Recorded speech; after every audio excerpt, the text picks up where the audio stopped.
But you must have gotten the notification. Well, I'm on because you just asked me randomly, so I thought you saw it.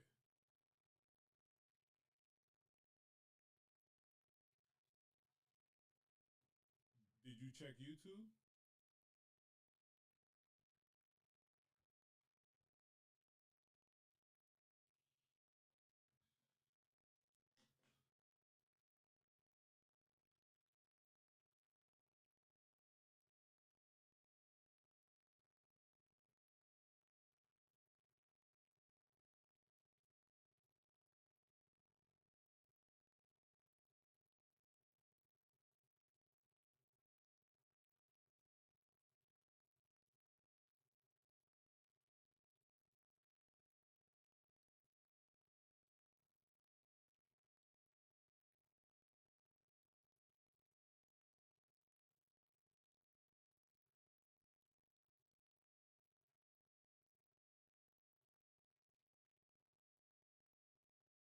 If you just go to YouTube and you put, if you just go to YouTube and you put Stony, you'll see it.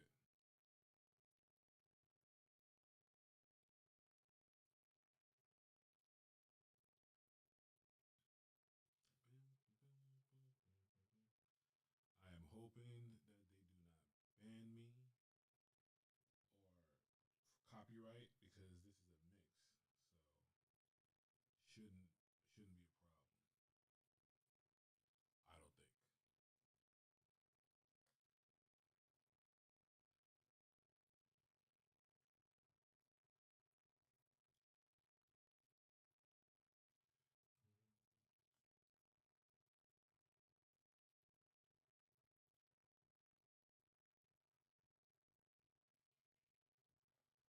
Well, I had one person already on, so I'm not sure why you don't see it. Been on since I've checked out your work.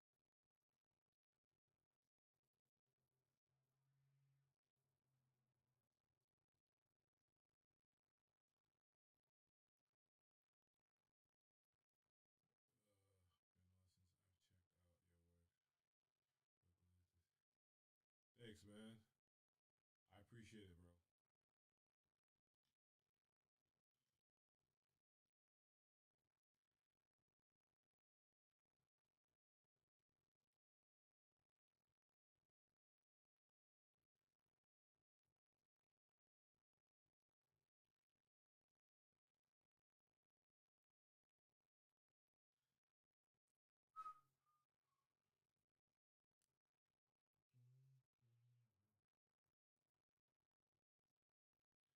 And I want you to want me too. I want you to want me too. America.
Hey, baby. Can you hear me? Can you hear the music? Can you hear everything? Fine. And I want you to want me too.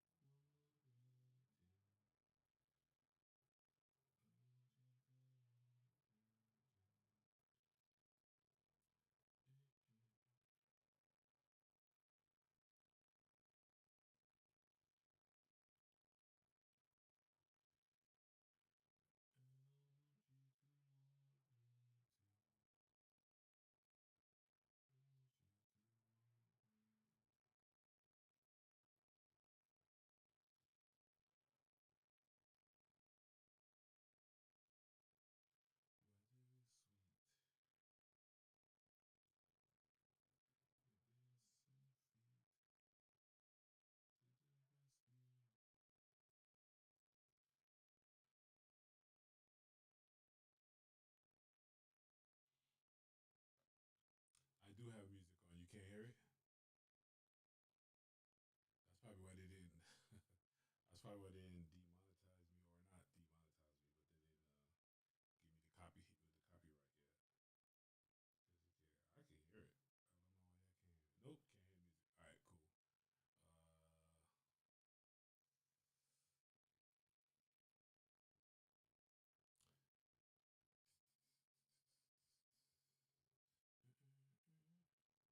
don't come in here, you're gonna have to hear if I, because I was talking low. That's all. If you come in here, you're not gonna be able to tell me. But how are you answering me then? That's, so you don't hear no mic output at all. All right, hold on.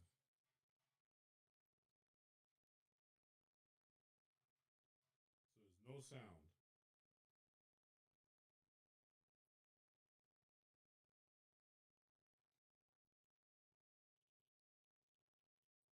Well, that's weird because I hear myself on here.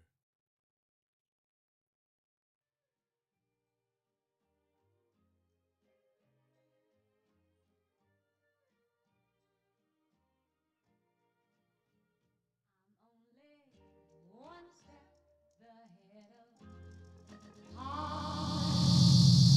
one step ahead of me.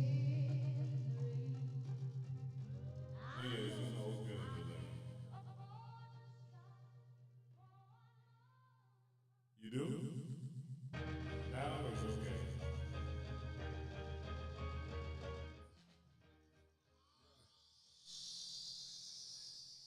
It is on a delay. Thank God it's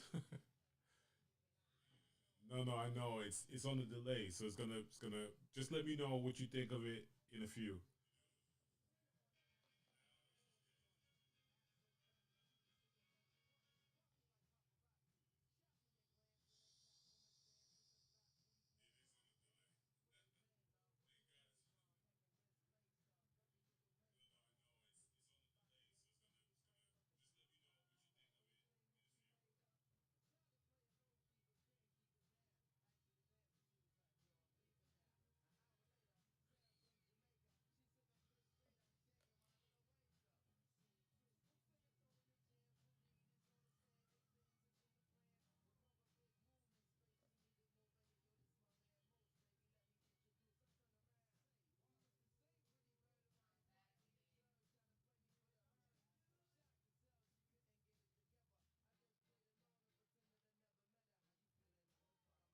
It sounds static. You said now. All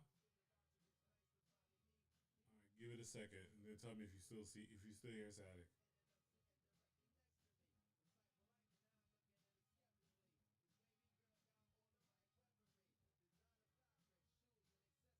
What?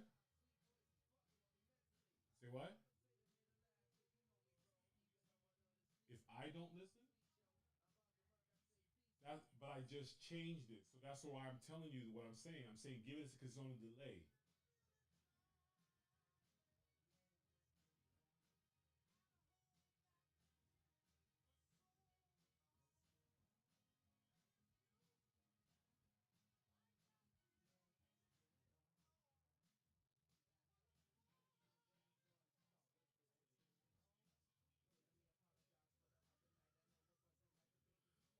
If not, then I'm gonna have to just change it back to my Astro pads.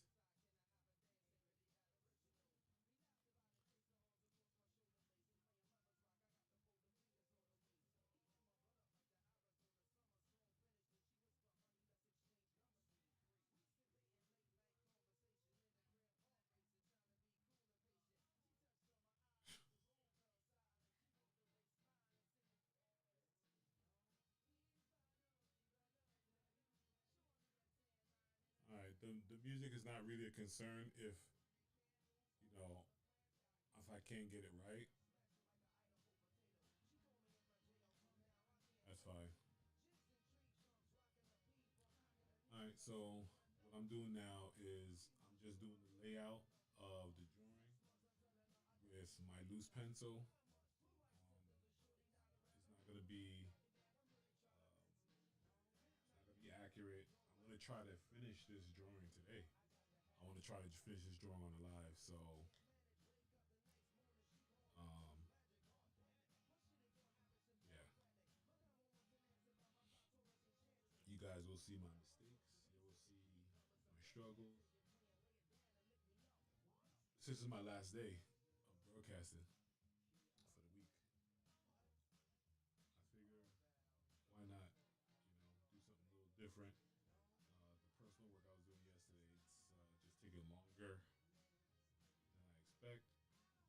fine because I'm getting a good ideas out.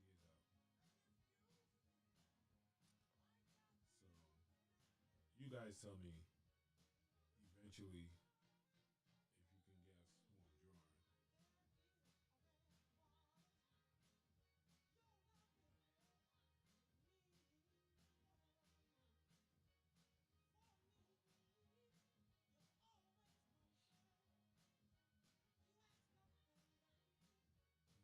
See what I was saying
yesterday? With too much lines on the face,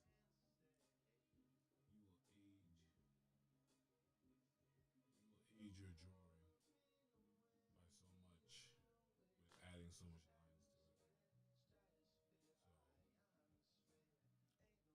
So I'm getting too mixed up into the details, and I shouldn't right now because it's not much details that needs to be had with what I'm doing right now.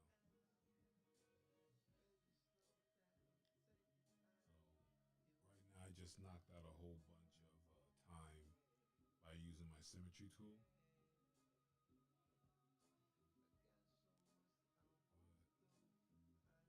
Okay, like you can't hear me at all.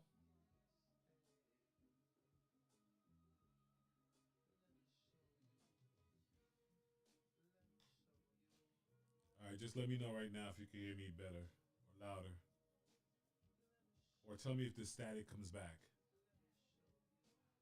No, no,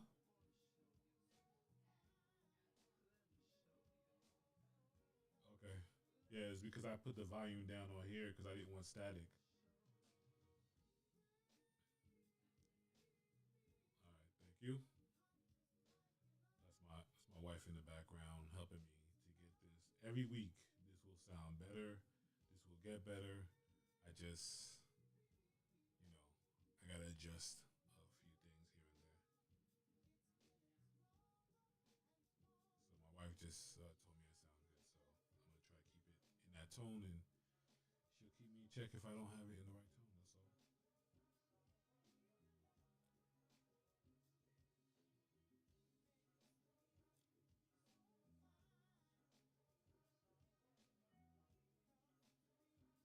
So right now, I'm just trying to get everything correct as far as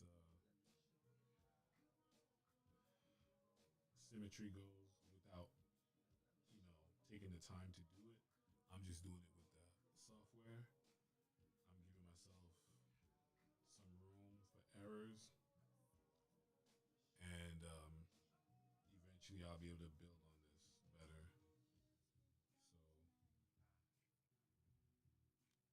So last week I did Rock Marciano, and this week I'm doing this character here again. If you guys can guess maybe who I'm drawing, and I'll let you know if you're right. Again, I have too many lines here, and I'm spending too much time on that detail. I'm gonna switch once I get the symmetry part done, and then I'll do the details afterwards, and I'll take out the lines that I don't want. But for now, this is uh this is where I'm at.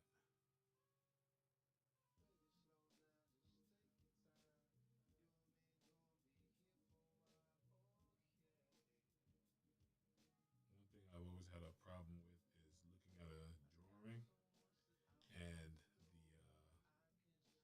the shoulders look so messed up. You know what I mean? So I'm trying to not focus on the small shoulders I have on this drawing right now because I know eventually I'm gonna adjust it. But that's what happens. You know, you get caught up. You get caught up with the image, and you know that right now you're just laying it out, the foundation, but your eyes is just drawn to the mistakes or the errors right away.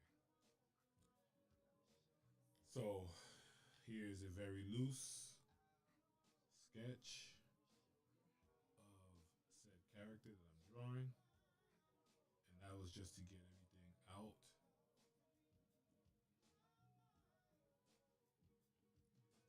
So boom, all right, and now I'm gonna take the symmetry off. I'll probably eventually put it back on maybe when I'm coloring, but I doubt it. Took symmetry off, zoom in a little bit, and now I'm gonna bring it to the center. So now I'm gonna do my first draft of sketching. I'm gonna alpha lock this so that I can't make a mistake on that. And now I'm gonna go to work. So I'm gonna change my brush to the ink bleed soft now, so that I don't make so much hard hard edges. I'm gonna work on one side of the image.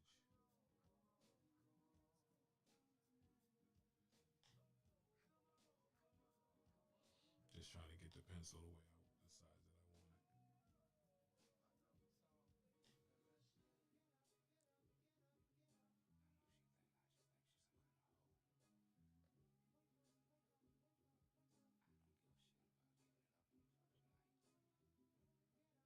So my subject for today was gonna be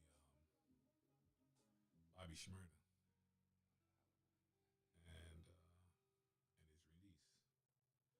And I had to explain to some of my somewhat square friends like the thought process behind Bobby Shmurda and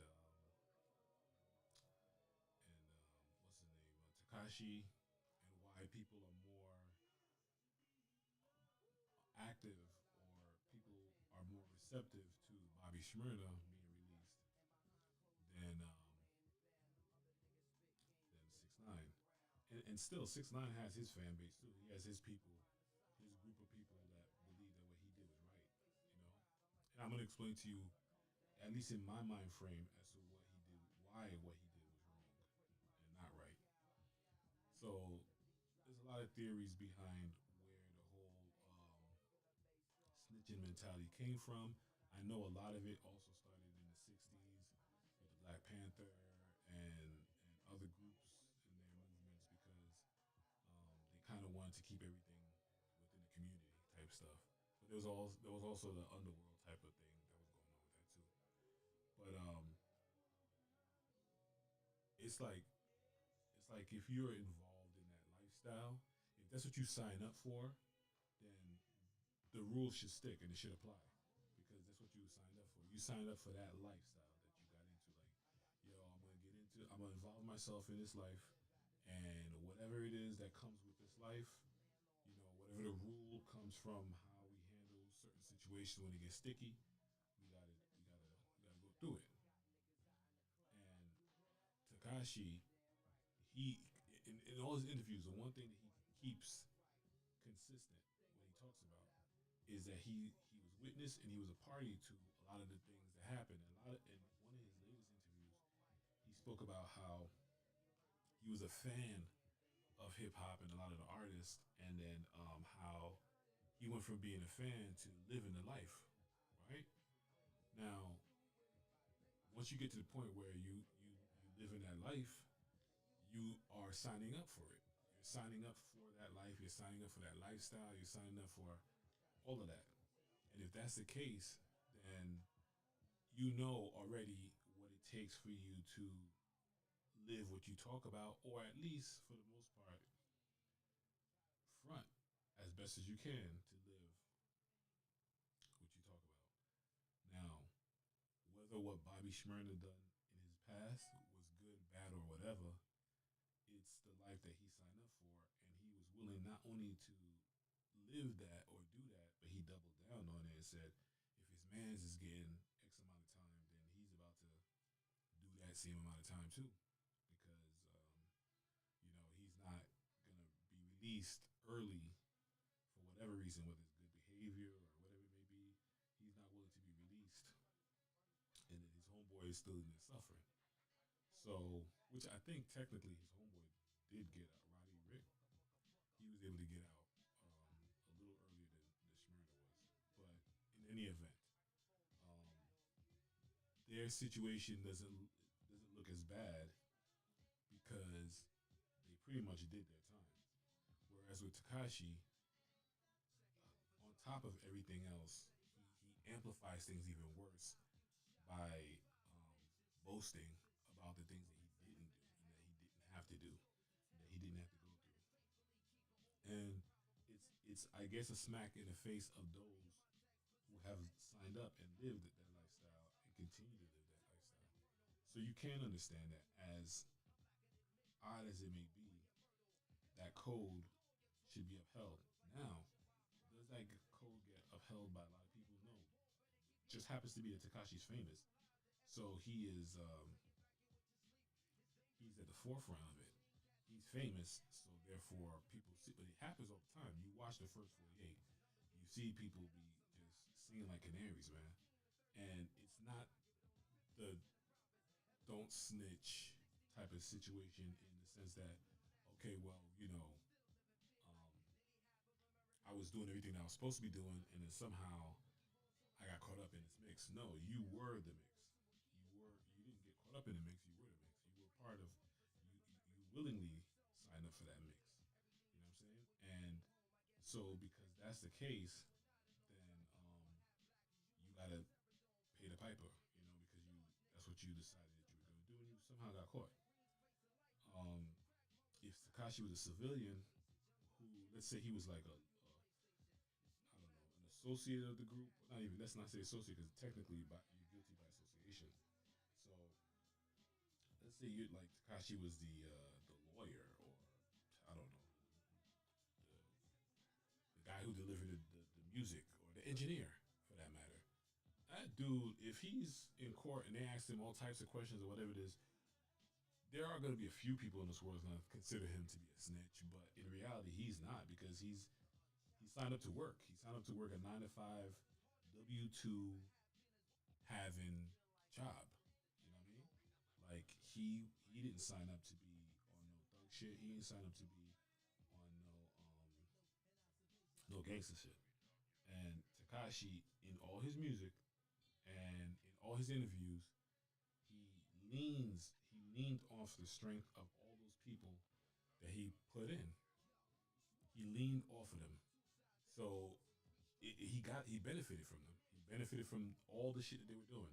all of a sudden they're being accused of, he benefited from it.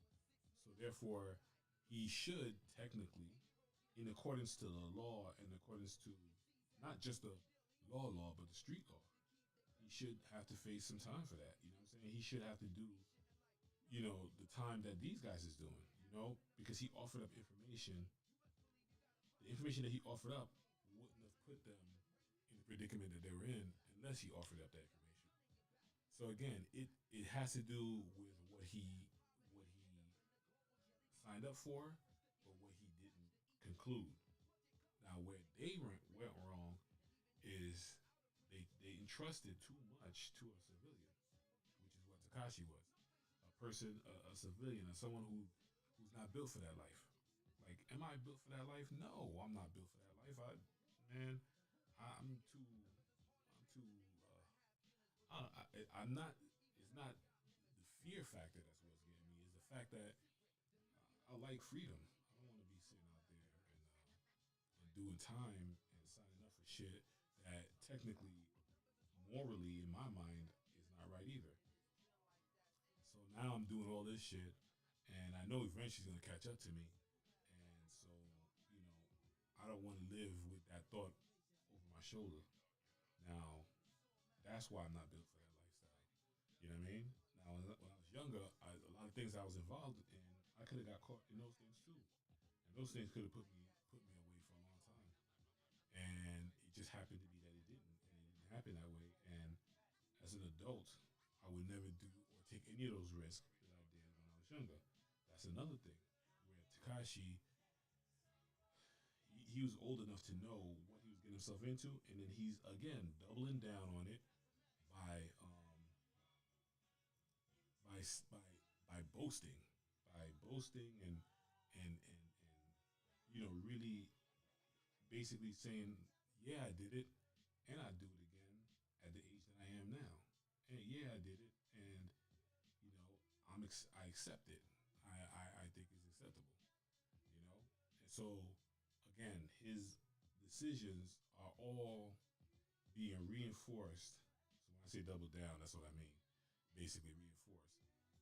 He's reinforcing it by really like throwing it in people's faces. Now, back to the Bobby Shmurda situation is he did what he signed up for. He continued to do it. He continued to stay in that zone, and he didn't switch up. You know, it's it's like with anything. It's like with anything. And again, whether it's a criminal nature of the thing that he did or not, and I know a lot of people will be like, oh yeah, but what he did was still wrong and blah blah. No one's questioning that. Obviously, he didn't question it because he didn't do even more wrong by selling anybody else out. Number one, and number two, he didn't say that. Yo, when I come out, yo, I'm gonna be more ruthless than I was when I went in, and blah blah. We don't know where none of that mindset is at. You know what I'm saying? He's at this point, he did whatever time he was supposed to do. You know, so that's why people, like a lot of people, like a lot of my friends who just are extremely judgmental. They don't even want to put their mind in the eyes or the thought process of where it goes through why people are the way they are and the way they think. It's just anything. Like me being an artist, if I make a decision to do this live and I make the decision to at least complete this or at least show you guys the process that I'm going through while making it, then I gotta go through it, man. I gotta go through it. That's what I gave my word that that's what I was gonna do. And I'm not saying that I'm the best at even those type of things, but it's you're never gonna catch me doubling down and be like, yeah, man, yeah, I said I was gonna do something, I didn't do it. I'll do it again. You know, like there's always a chance to learn, to fix your misstep.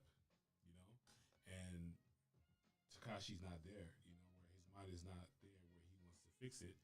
He is reaffirming to everyone that yes, I did all these things and I would do it again in a heartbeat. This is my decision. This is what I'm gonna do.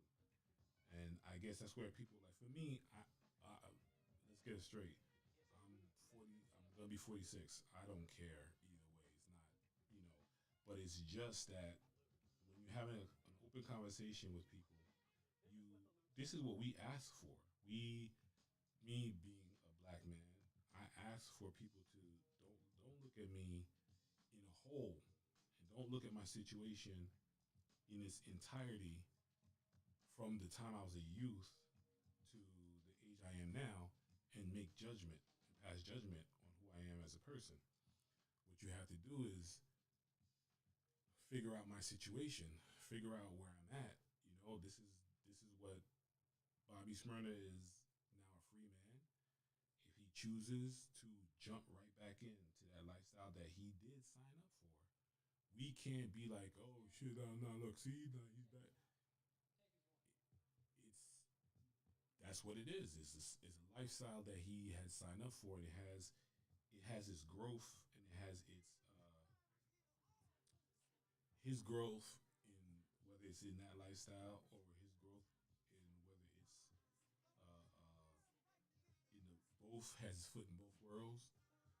It's his to have, but you can't judge him in a whole, because like Meek Mill came out, and obviously he meant what he said about not wanting to go back in, because he could have did any kind of confrontation with Takashi when Takashi was amping him on, and he chose not to. And he actually got more angry at his security, if anything, and people are still wilding out on that part.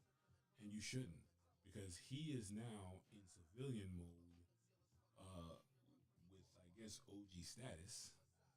I'm making that stuff up right there. I don't know if that's a real thing or not, but I'm just saying he is, trying his best to stay out of that world.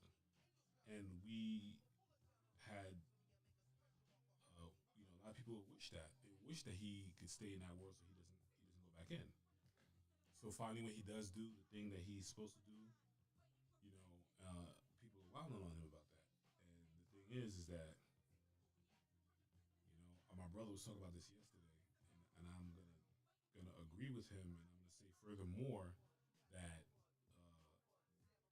there's some things in this world are that are worth my time. Like if and I'm starting to be a better person at this.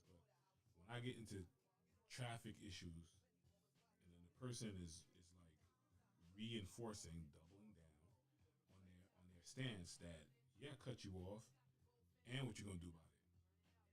Sometimes I got the time, and I jump out the car, and then I'm ready for the static.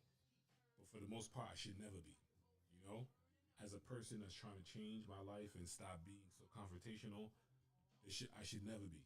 But this is the point of my life where I'm at, where I'm a recovering. What do you call those people who get mad in accidents? I mean, car traffic things. I forgot what you call it. But I'm trying not to have beef with random strangers when I'm driving. But it's a world that I guess that's what I signed up for. I signed up to be ready for all the drama when it happens, when I'm driving or whatever it is, and so I'm trying to do better in that realm. Now, somebody who does not deal with shit like that won't understand what I'm saying at all, and that's fine.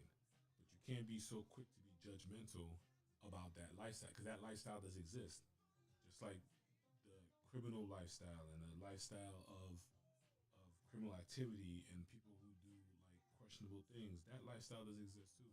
And so there's different ways and different room areas to grow in that. Part of it might just be that, you coming out of prison, yes, going in, you went in as a dude that's down for whatever. But then now after you spent your time in prison, which maybe is doing his job and is reforming you, now you have a different mindset. Yes, okay, listen, I used to walk that line. I'm not gonna come out and just be like wilding on everybody who's not doing the road that I want to do. You know who's a good example of that? Mason. Mason, he did a lot of time. I think he did 10 years. And after he came out, he's like, yo, listen, man, I'm kind of retiring that whole gangster persona because it's not for me.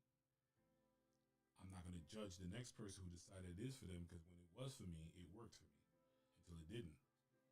But I'm not gonna sit there and be judgmental about that person. Now, understand. Once you live that type of life, you decide you want to live that life. You can't have your foot partially in there. You gotta follow the rules, and you gotta do everything that comes with it. And at the time, a lot of these young kids is like, yeah, I'm down with it because you know what? It makes you popular and it makes you other people envy you and all types of shit. But when it comes down to now living what you talked about, now it's a big problem. And why that's a good view or a good way of thinking is another thing too for civilians or for people who are not into that is because you're getting called out even by the people who are living in your lifestyle, and it cuts down the fakeness, cuts down the people who are not really about that life. I remember growing up in Queens. Um, there was a lot of people that were wannabes, and they were the more dangerous to the public because those wannabes would do everything that it took to get the name, to build a name, but then there's repercussions and they didn't want to do that. They didn't want to, you know what I'm saying? So they went hard on the fakeness, but then when it came time to paying the piper, I guess they didn't know how to handle it. They didn't know how to deal with that. And the thing is, I'm going all over the place again, but that's because I'm drawing. So I told you guys that it happens. But growing up in New York at the time that I grew up in New York, and I'm not sure how New York is now because I haven't lived in New York in quite a bit. But I'll tell you this: you'd find a small handful of people that were really about that life because those people would not allow those people who were not about that life to be around them and to frequent them and to frequent what they did.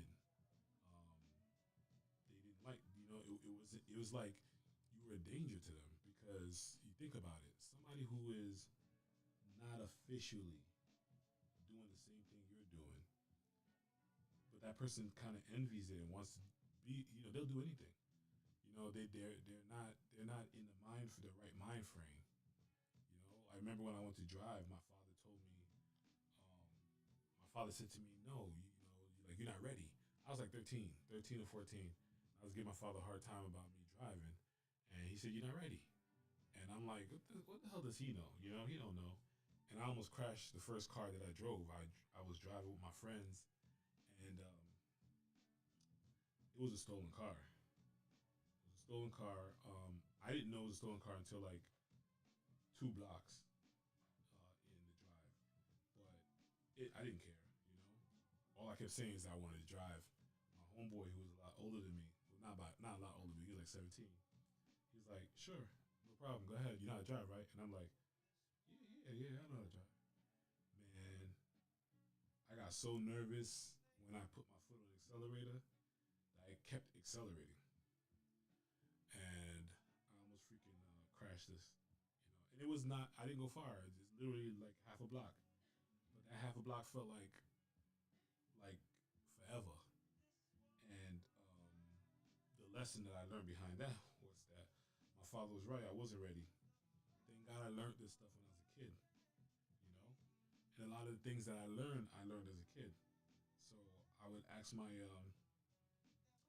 sister's husband to let me do some gangster shit. Like I saw how popular he was and how much of a true nigga he was. I wanted to be the same way. And he was like, "Nah, man, stick to your books." You ever watched Christmas Story when the kids asking for the BB gun, and everybody's like, "No, shoot your eye out," and then he wrote the report, and then the biggest upset is when the teacher said, she gave him an F, and then she also said, "You shoot your eye out." That's how it felt like when I'm asking these gangster dudes to let me live that. But what they were really telling me is, don't be a Takashi. Don't be a Takashi, man. Like, don't want it so bad that when you do get it,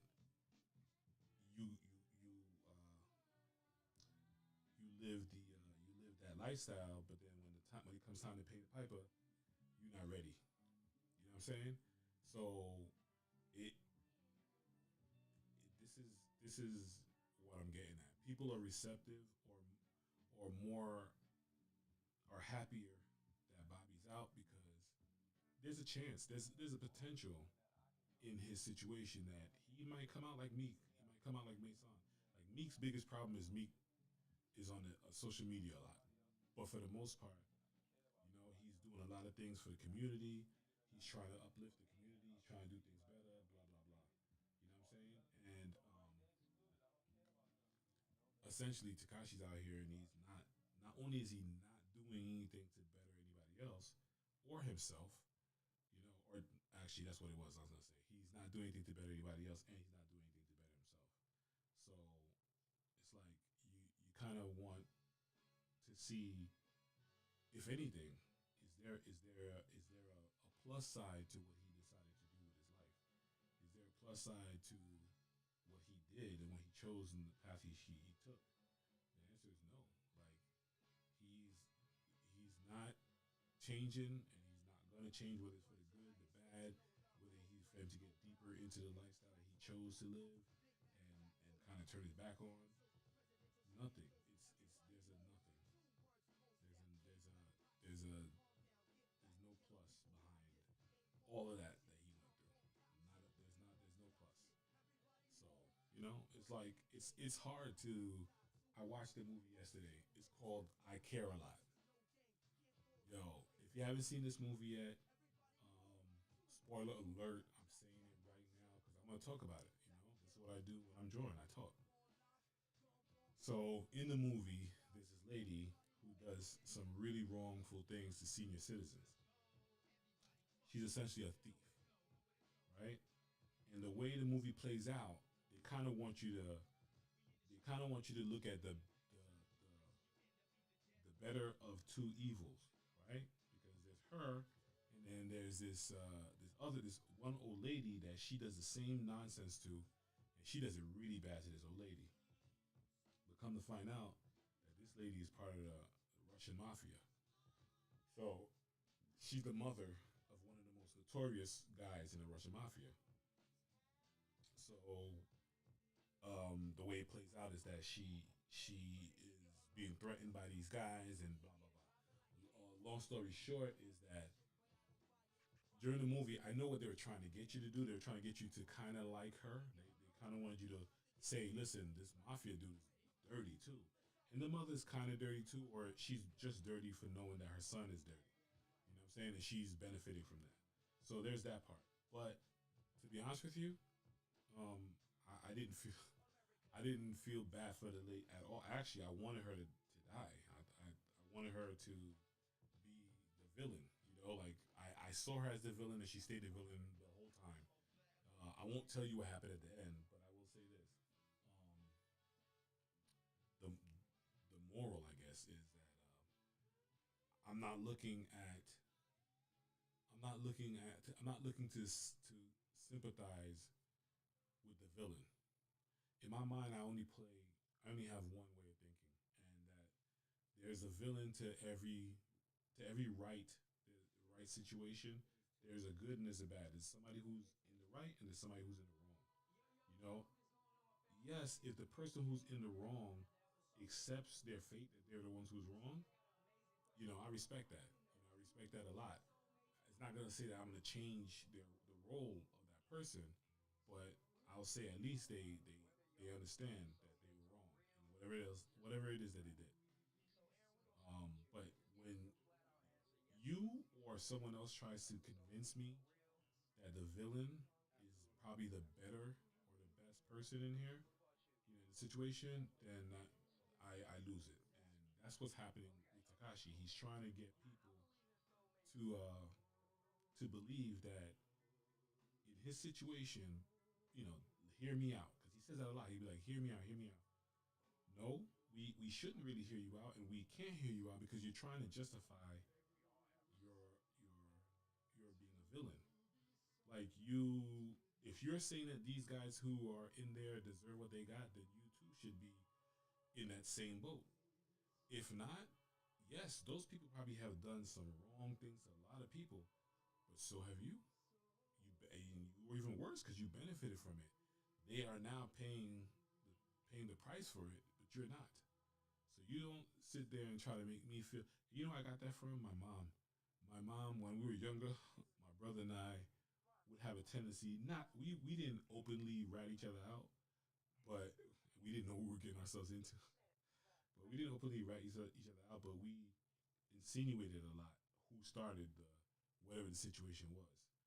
And my mom would be like, "Yo, like you're both getting an ass whooping because to be honest with you, I heard y'all making all that noise. Now you're coming in here because one of y'all's fed up with the other, and now you're talking shit. So guess what? Both of y'all get an ass whooping. And I guess in her own way, she kind of taught us like, is it worth it? You know, the whole thing, the whole process. Is it worth it? Because if it is, then deal with it. Then deal with the consequences that come about it. It might not have been that deep, but knowing my mom, it was. You know, because my mom had her principles about certain things too. Like my mom didn't like. My mom was never into that criminal. My mom will tell you like she don't like criminal entities, and she doesn't like. You know, she just feels like that's karma that's coming to mess with you at some point in your life. You're about to get it. You know, so maybe you should not do X, Y, and Z. But if you choose that's what you want to do, you have to understand there's consequences that come with it. And even my mom, who's probably the squarest person that I know in a good way, um, even she would not agree in what's going on with Takashi because she's like, look, that's what you signed up for. For you to sell everybody else up the river without you having to face no consequences, it's a problem, because you too were part of that. Like some of the things that happened to other people, innocent bystanders, would have happened to them if you weren't involved in it too. Think about that. Like there is no innocence in somebody who is involved in things that shouldn't be happening at all. And to be honest with you, more things are happening because you're involved than would happen if you weren't involved. You know, so it's like it's a double edged sword for somebody who chooses that this is the lifestyle I want to live. But that's why that decision should not be made lightly. You should not come up with deciding that you want to live this particular lifestyle lightly. Should be something that you come to grips with and you're okay with and move on. Accept the whole path. So again, this came from a conversation I had with one of my friends who wasn't in full understanding as to how people can be so one-sided. Now, some people they're not thinking the way I'm thinking at all. Some people are thinking literally how my friends are also thinking, which is like, this is the rules of the street, and that's it. Like there's nothing else behind it. They're just like, yeah, he fucked up, whatever. But I'm taking it for more so like, you know, you can't vilify others for the same shit you're doing, or the same shit you did, or for something that you're benefiting from. I know some people, right, that will be fat for a long time in their life. And I was telling that to my wife too a while ago because I was like saying that it's like a testimonial to how people want to affirm what they believe in. Like if somebody is a Christian, um, or somebody was a heathen all their life, and then all of a sudden they became a Christian. Now that person turns from Saul to Paul, if you know what that means. Turns from Saul to Paul real fast and starts condemning everybody. But wasn't you a heathen just like 2 weeks ago? Now all of a sudden everything is right by you. So it's the same thing with somebody who's eating fast food all their life or eating this and the third, whatever it is. At one point you was a fatty like me.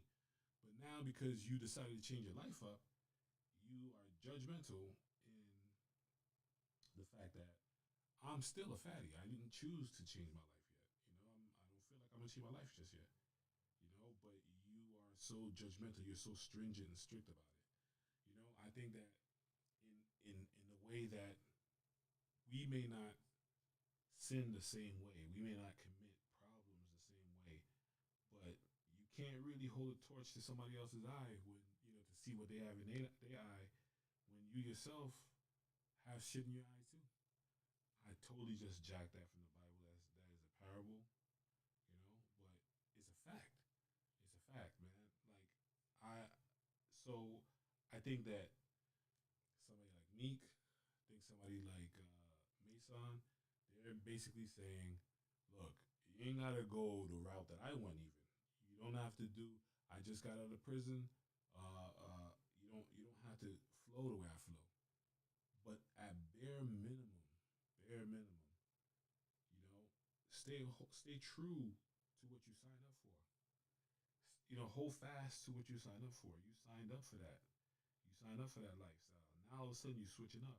So I think the don't snitch thing to certain people. Some people they hold it to like high regard, and I can't agree with that.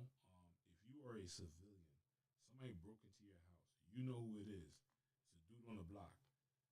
Yo, like however you give it up to that person gotta know that this person is not part of my life, my lifestyle.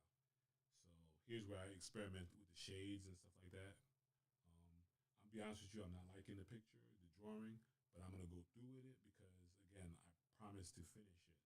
So I'm gonna go through with it. I sped up a lot of the processes that I do for the sake of time, but I shouldn't have because I've seen myself draw something in under 2 hours. I don't think I'm gonna take 2 hours for this, but I've seen myself draw something in under 2 hours that came out pretty decent to good without speeding through everything. And I just did it just now. Probably partially because I'm talking. But whatever. I'm gonna keep going through, pushing through. So I forgot what I was saying, which is probably a good thing because I'm just rambling. But yeah. But like a lot of these guys who just came out, they're not judging, but they're saying if you have lived this lifestyle, if you chose this lifestyle, then guess what? Even after you're out, maybe lay low a little bit, but don't sit there and judge now others who have done the same thing that you did because they're doing it now. That it's easy for us to judge the situation that we've never been in. You know, maybe even me. I'm probably that's why I don't go so hard with Takashi either. I don't go hard on his situation because I'll say this: I'm a civilian, man. Like I'm not gonna let you break into my house. If I don't choose to tell the authorities what what you did, you better believe that as vengeful of a person as I am, I'm coming through your door. I'm doing something. I'm gonna benefit like Takashi with some goon shit, and I'm not gonna front. Have not reached. Yes, I'm gonna be 46 years old, and I have not reached that point in my life where I could be so forgiving. I try with a passion. I try with a passion to be a forgiving person. But there's just a time when you could tell when somebody's just like, fuck it, I don't give a fuck, and they take advantage of you, and I'm just not that person that can turn the other cheek. I've went to private school for 7 years of my life, and I never ever was that person. I was always the vengeful person. I was always the person that said, "Yo, and it's not a good thing to have. I'm not saying it like I'm bragging about it. I'm just saying that I'm not there yet. But if it takes that in order for me to protect my family and make sure my family's safe, make sure everything's okay with my family, that this person doesn't come back and break into my house on a day when I'm not around and it's only my family that's around, then yeah, I will call the cops. I will say, yo, what's up? Like, this dude's wilding. Like he didn't learn his lesson. Or if I already took it to you the way I'm gonna take it to you, and you still wilding, I know I'm not on that thug shit. I'm not. I'm not in that lifestyle either. I do kind of bend and curve a little bit when it comes to moral things, but I'm okay with that too because not everything is law related. You know what I'm saying? But again, that's the stance that I chose to take. But I'm more likely, or people are more likely to forgive me as a civilian, as a person who they know don't get involved in any of this shit, than a person like Takashi or anyone who is fronting like him. I hear in hip hop, I used to always say this all the time. Who's that bitch ass nigga? Who? If everybody is the real dude, if everybody will shoot on sight, if everybody is, wilding out for the night type thing and all that stuff, who is the dude that they talking about? Who's a fuck nigga? There has to be. They can't. Everybody can't be this gangster. Because if that's the case, then we would have no crime whatsoever. I know how gangster you get. I know how gangster you are. I ain't fucking with you. You know what I'm saying? Because I know that you get busy. I'm not fucking with you, right? But if somebody has doubts, I'm laughing because I used to have a coworker.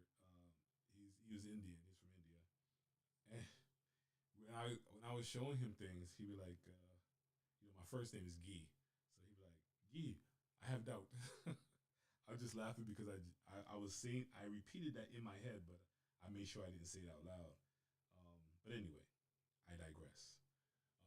The point I'm trying to make is that who is the person you talking about?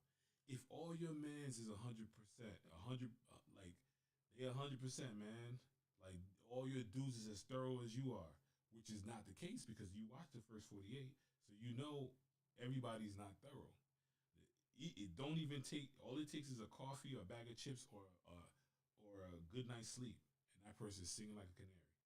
You know what I mean?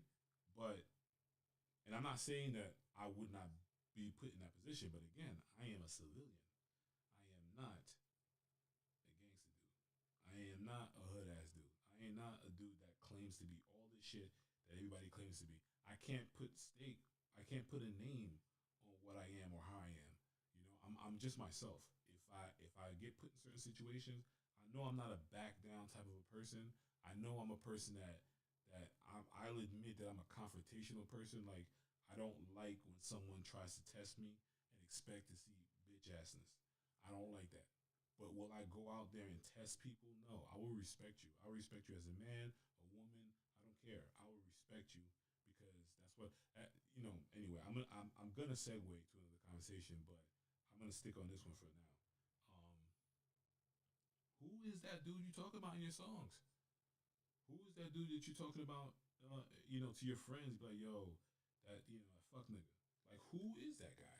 If everybody's 100% thorough, who is the person you're talking about? That my point is that you are that person, and so is everybody else. Like, you can't call it. You don't know when it's gonna come a time. You know what you think you might do. You know what you think you are, who you think you are, and in a lot of circumstances, shit happens where you're right. You not backing down from nothing. You're not backing down from those certain situations. I was uh I was about 17 years old, and I was on a bus, and I'm always gonna keep it a buck with everybody. I'm always gonna talk like I would talk to myself or to my peoples when I'm talking to them or whatever it is. And I came to sit on the back of the bus. I always sat in the back of the bus. I'll be honest with you. Um, Growing up, sitting in the back of the bus meant that you were with a certain elite, a certain kind of people. Like you didn't sit in the back of the bus if you was a cornball. And to a certain extent, at 17, I didn't want to be classified as a cornball, and I wasn't as sure of myself as I became as I got older. So, I I sat in the back of the bus because my boys, who were some thorough ass motherfuckers, uh, used to always sit in the back of the bus, and I wanted to hang out with them and talk to them and talk with them or whatever the conversation we having. It was never a thought behind that I want to be popular. Is that I was because I was fucking with those particular people, not because of just myself. So this day, I was by myself. I was with no one, you know.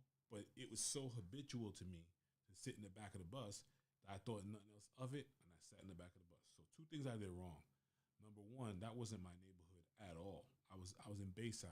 I'm from Cambria Heights. That's Jamaica, Queens, and Bayside is like more like I guess Astoria ish, northern, whatever.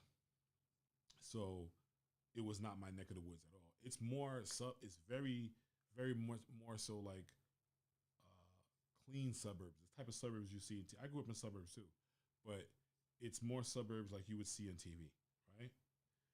So I'm not even worried about who's in the area and whatever. And I know half of them people don't even think that way or whatever. Now, mind you, I signed up for a certain lifestyle at that age because it fell on my lap. Not because I wanted it. I remember freshman Friday. They asked, "Is anybody scared?" I so instantly regretted. I regret ever telling the story sometimes. But they asked everybody if anybody's scared about freshman Friday, if you feel a fear for your life, and I rose my I rose my hands, and my homeboy, one of the guys I was hanging out with at the time, was like, "Yo, son, what's wrong with you? Like it's a dick move." And to be honest with you, it was the most honest move that I made though, because I was nervous. I was a freshman, and I didn't. The one kid that I knew there, he was not going to be in school. He was on vacation, or he did something where he told me he wasn't even going to be in school when freshman Friday happened. So he was like, he even told me, he's like, if you scared, stay home. But I'm like, I didn't want him to think I was a scaredy cat. But I'm digressing again. So I got on the bus, and in the back of the bus was four black kids and a white kid. The white kid was sitting in the middle. Um, and so as I sat there, the dude says, he says, "Nah, you can't sit there." He tried to sun me immediately. The minute I sat down, he said, "You can't sit there." I said, "Why not?" He goes, "Cause I said so. Cause you in the back of the bus. You ain't supposed to be sitting in the back of the bus." I looked at him like, "Who the fuck is you to tell me I can't sit in the back?" Immediately, I got on some defensive shit, and I didn't keep my cool at all. I was just ready to, I'm ready to rock. You know what I'm saying? Like at this point right now, and I didn't think that of myself. I thought of myself that I was more the type of person that would um, ask my friends for help. That's what I thought. I figured that, but I didn't know until the situation happened. And the one black dude says to him, "Say, yeah, nah, man, chill, chill, chill, bro, chill, chill," like that. So I thought he was telling him to chill because you don't know me. I could be a dude that whatever, but he was more so like telling him to chill in a sense that like you don't want to get no more strikes. But I wasn't paying attention to none of this at all. Again, keeping it 1,000. At the time, I'm 17. I'm still fresh. And mind you, I spent the majority of my life in private school. So I didn't know no better. I didn't know that there could be a hard rock white kid that's been through some shit versus me just being black and gone through a small amount of shit. So I will say there was a racial tone on my part in the situation. Whereas so if you were to say there was somebody who's a racist in that situation, it was me, because he was just taking it like, "Yo, son," almost like he would have did it to anybody. So I really I was more offended that this white kid is trying to sun me like that. So now I stand up. I'm in the back of the bus. Bus is moving and everything. I'm standing up. I was sitting down. Now I'm standing up. I'm like, "Yo, so like, what you gonna do, kid?" He didn't budge. Did not budge. And his boy, his other boy was like, "Oh shit!" And I'm like, "Wow, this dude is like this." I was thinking some stuff like, "Yo, this dude's on son's dick, man. Like he's sweating him. Like how you sweating this kid, man? This punk ass white kid. How you sweating him?" That's exactly what's going through my mind. And the same dude that told him to chill and everything, he was like, "Yo, man, you might want to just sit down, bro." Like he was kind of de-escalating the situation, but more so on his homeboys, on his for his homeboy more than me. I took it more like it's a group of black kids back here. Y'all telling me you're letting this white kid son me out of nowhere for nothing. So I was really upset, and the more upset I got, the angrier I got, the more I stood up. Even though my mind's telling me, "Yo, relax," because there's more of them. That's all I was thinking. Soon as I even took a step forward, it could have been that the bus moved. I don't remember what it was. Okay, I'm lying. I knew what it was. It was me trying to be brazen. I was like, If I'm going down, I'm definitely taking son with me. You know, if I catch 5 hits, he's catching four. So I moved up. When I moved up, his boys kind of spread back a little bit. I'm telling you, this is vivid to me. And the dude just pulls out a gun on the back of the bus. I will admit, if a quick second, I was like, this kid is crazy. Like, and back then, to me, crazy meant I kind of gave you a little bit of respect for that. Like, damn, son, like, you didn't even wait for the bus to stop and y'all dragged me off the back of the bus or nothing. Like, the dude just was ready for everything right there and then. And his boys knew he was built that way. That's how he was. But first time ever a gun was brandished on me. Not the last, but that was the first. I was 17 years old. And I thought to myself that I was supposed to freeze. My mind was telling me you should freeze. This is a freeze up moment right here. I didn't. I stood my ground to the point where they got off the bus. No, I got off the bus. But before I got off the bus, because now, yeah, that's what happened. When the bus stopped, the bus driver was like, whatever you guys are doing back there, you better, that's New York bus drivers. They'll never get out their seat, but they're going to talk a lot of shit. So the kid comes up in my face, and he puts his hands on my temple. And he's like, man, you lucky or some shit like that. He mushes me. And my hands was ready to swing on him, but I was just stupid. My mom didn't raise no fool. He got a gun in his hand. I'm just, but in everybody else's standard, I pulled a bitch move because as hard as it was in my heart to as effective, I don't know, as angry as I was, I should have whopped him something. But what got me is that I believed it. I believed that he was ready to clap. There was no doubt about it that he was built that way. His boys showed me that he was built that way. Just by the way they gave a response to him. Before I got off the bus, I was like, y'all whack, son. Y'all letting this white boy run shit and blah, blah, blah, blah, and all this shit. But in my heart, in a sense, I have my respect for the fact that he lived it. He did it. He lived it. He was ready for it. There was two ways to look at it though. That he was such a wannabe that he was ready to get locked up for some dumb shit. But I don't believe that's what it was. I believe that he signed up for it and he was ready for it and he had already been there and done that a long time ago. But the other part was on me, where I did not know how I would react to a gun being pulled on me because I never had one pulled on me prior to that. And my reaction was different than I thought it was gonna be. I always thought that I'd be somewhat of a punk if somebody pulled a gun on me, because I remember I was talking to one of my sister's husband's homeboys, and he was telling me about, because he had just gotten he was locked up for a while and he just got out, and I was happy that he was even talking to me. I was like, this dude just got out. He's the most popular kid on the block right now. And he wasn't talking to me, but he was telling a story, and he was saying that what made his situation even worse is that he was locked up and he had a bullet in his ass. He got shot. How it happened was that he clapped back at somebody who kind of, I guess, clapped at him, and he shot back, and I think the gun charge is what stuck with him, and so he got locked up for quite a bit, and he just got released. But he said that the worst part was like knowing that he was in chain and they put him in. He thought like the movies, they put you in the hospital and then hell nah, he was in like the infirmary ward in the jailhouse. I think it was Rikers, and awaiting his trial and all that stuff. But he eventually just copped a plea because technically, there was nothing to snitch about. He was caught red-handed, and he wasn't gonna snitch. I'm sure of it. But he was saying how he got shot in the ass and how painful. And he said, "Listen, your ass is pretty meaty. You know what I'm saying? So that shit, the bullet, it was a small bullet, like a 22 or something, and it burrowed burrowed, it was cooking his ass. Bottom line, and it started bouncing off of whatever bones it could find, and it found its way to like he said his leg or some shit like that because he was walking still with a limp, and that's because they barely took care of him for that. So I knew I was afraid of getting shot. That's why I was telling the story.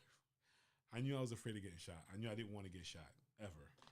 After he said that story, but it's not what happened.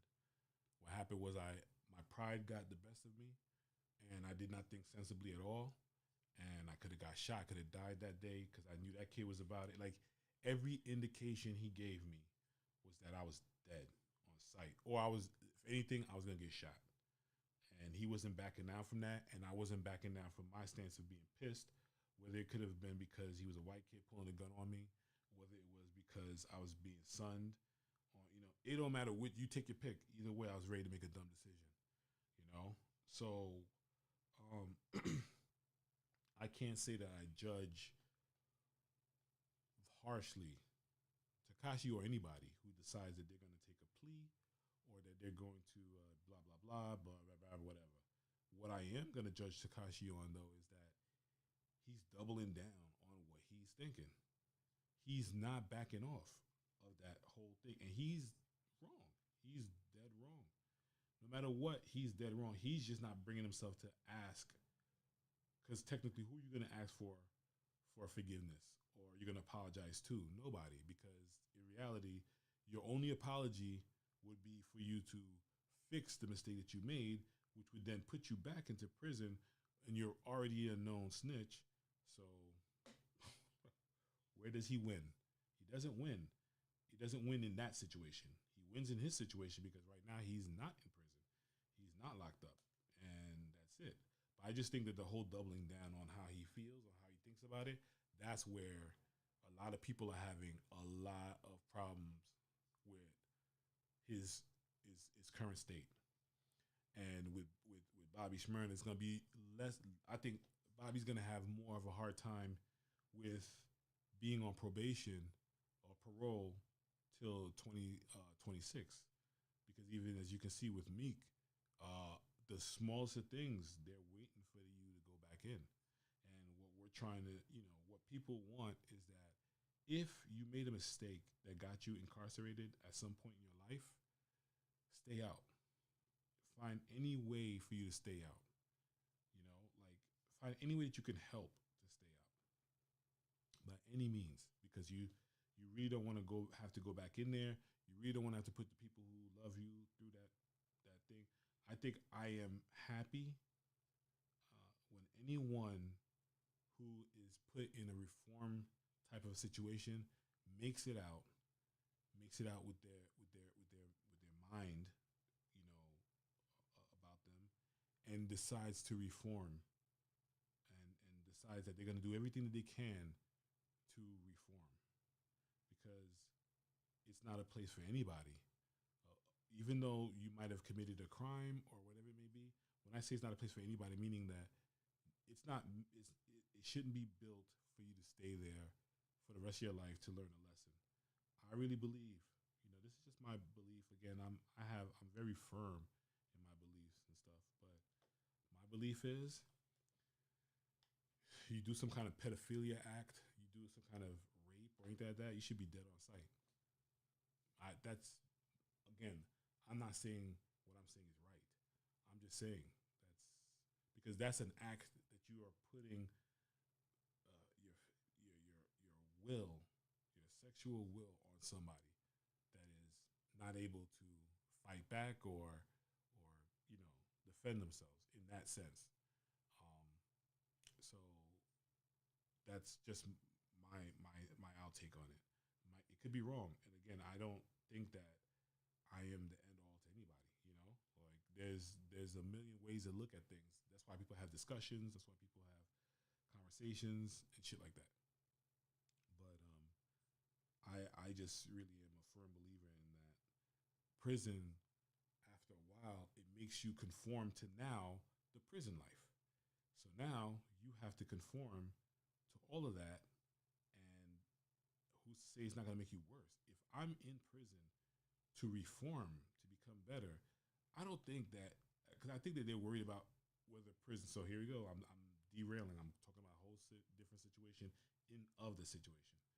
Um, if you are a criminal and they put you in prison to be reformed, then they should work on that. That should be what should be worked on.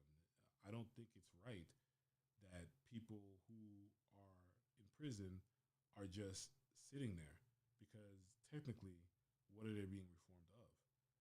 That's the first thing. Second thing is if there's violence within the prison system, how do you think that that person, their mindset clicks from one way to another? So how are they going to learn anything? How are they going to change their ways? It's a different story when the person has committed multiple crimes and is letting you know that this is where they want to be. That's kind of a different story. I get it, but especially in a state like New York, they be throwing you in prison for 10 years for having personal use of marijuana, and shit like that, or they first offense and all that stuff.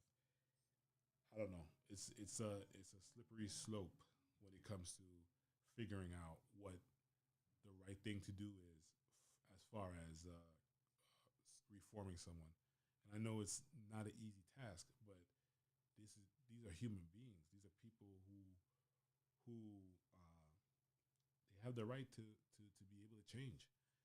I If I spend 30 years of my life in the free world, and all those 30 years I have done nothing but criminal activity and shown you that that's really pretty much what I'm about, I get that.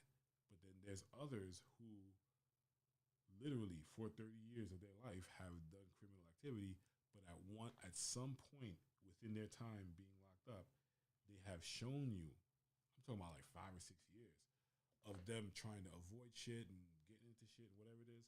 I think that that person should be classed so differently from the person who seems to be habitual.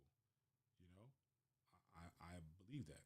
I believe that it's something that, and then they talk about, we need more jobs and blah, blah. If you take away the government and the business aspect of prison system, then there'd be less people in prison. Less likely to have people in prison, and the idea to reform them would be a lot more would take precedence over putting more people in. If you took the business aspect out of it, if you took it out of a business form, I believe that, and I could be wrong, but I believe that. I believe that we are we are in the society that we're in now because we put so much emphasis on the business part of prison. We don't put enough on the reform part, and that's more jobs. If you talk about having more jobs for people, I say this all the time. Let's say, for instance, the postal workers. If you do a review of a postal worker, somebody who's a servant of of mail, and somebody who goes out and delivers mail and such, if that person is doing suspect things and that person is not doing their job right, and that person has like tons of complaints, and you've given them warning and blah blah blah, get rid of that dude and put somebody who needs that job. That's giving more jobs. Don't keep that same guy in that position and then find different ways to justify what he did. Start over. If you have to start over, start over. But give somebody else a chance to live that lifestyle that this person so underappreciates. You know what I'm saying? Like these things, again, I'm not gonna I'm not gonna make excuses for it. That's my opinion about it. They shouldn't. Don't make excuses. Don't make excuses. Make changes. Like that person doesn't deserve to have that job. Give that job to somebody who deserves that job. Somebody who's willing to work. Somebody who's willing to do something. I don't care where that person came from. I don't care what that person's sexual orientation is. That's another problem. That's a big deal. Like everybody's like, yeah, but person's gay and whatever it is. What the hell does that have to do with that person working? That doesn't have nothing to do with that person working. I don't get that. Like, why are you making a big deal about that? That's not a big deal at all. That's zero of a big deal. Years ago with the racism and all that shit, like, I'm not hiring so and so because he's black, or this person, he's a Negro, or whatever it is that they used to say back then. I don't know, but I'm just saying whatever they used to say. The point is that um, you might get a better help from that person. Forget his race. Does he work? Does he know how to work? Does he know how to do the job that you're asking him to do?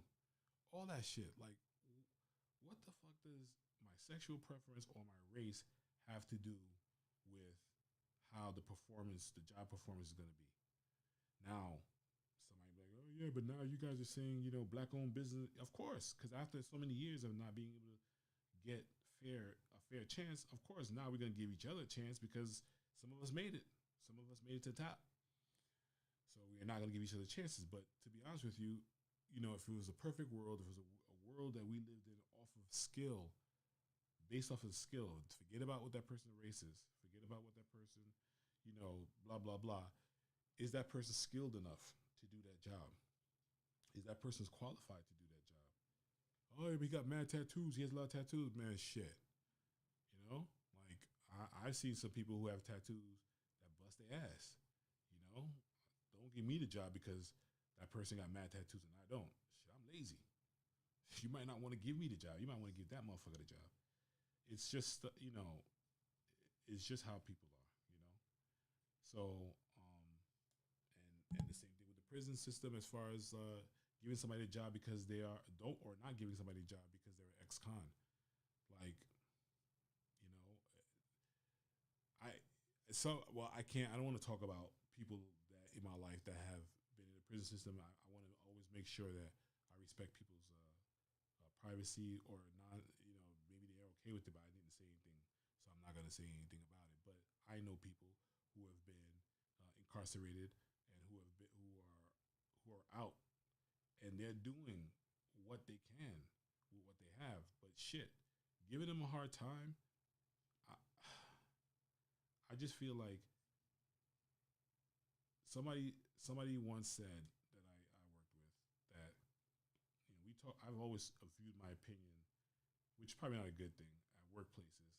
And this person said, yeah, but that person's ex-con. It's gonna be kind of hard for somebody to hire the person because the ex-con. And number two, why give them the job? That's like giving them the easy way out. What? If the person did 10 years in prison and you consider that to be the easy way out, then you're a fucking idiot. How the hell is that the easy way out? If you did 10 years in prison, 10 years in prison just for you to get a job that pays you $10 an hour, $18 an hour, that's a fucking high price to pay. I'm good. Let me sit out here and keep working these $10 an hour jobs till I can get to the 18.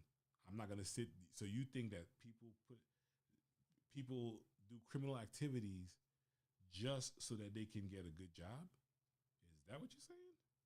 Because it's stupid. You don't have to be a square person to know right from wrong or what's right or what's stupid or what makes sense or whatever it is. You don't have to be a criminal person to know that either. But the point is that it's a high price to pay regardless of what.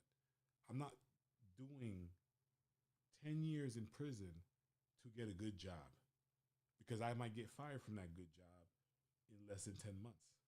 So I just spent 10 years I just do 10 more years of my life to get this opportunity again where I'm being lazy and I'm cheating the system. People don't think when they say things, they just say it. No, I think a good portion of people who have lived a criminal lifestyle don't necessarily want that to be. They want. Okay, do I want easy money? Yes. So does that mean that the other person who has criminal element in their life don't want the same thing I do, or I'm better than that person? No, doesn't mean it at all. My way of doing it is different, but it doesn't mean it's not the same result that I want that this person wants. It doesn't mean that. And so my point being is that I don't think anybody does what they do to have the easy way out or whatever it may be. I think it's easier for us to feel that way because we might say, well, shit, I didn't do everything the way that they did, and my life turned out fine, or blah blah blah. Or but this, if you find out that this person gets it, but I think I want someone who just did time in prison. I want that person to get a good job so that maybe they might get a heads up on life and that person might choose not to do any of the things that they did that got them there. How about that? To me, that makes more sense. And I think that there's enough jobs out there that you can create that can help in the reform of an ex-con. Like for instance, someone to go in and speak to others and let them know, hey, blah blah blah. Now, again, you always gonna get people screaming things like, yeah, but now you're condoning what they did because now they're gonna come back and what's to keep everybody else.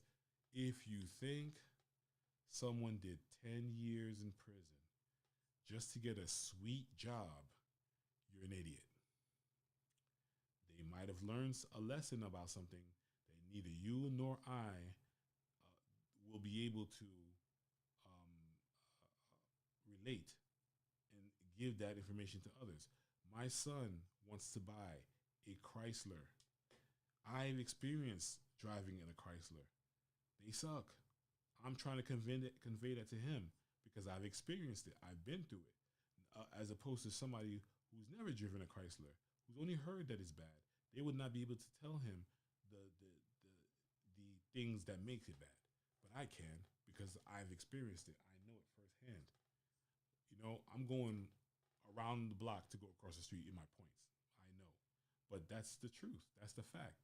The fact is that there's a lot of jobs out there um, for people who have been incarcerated that you can give them. There's a lot of positions that can be made to change the narrative of what a prison system is and how it works. Ask other countries that have a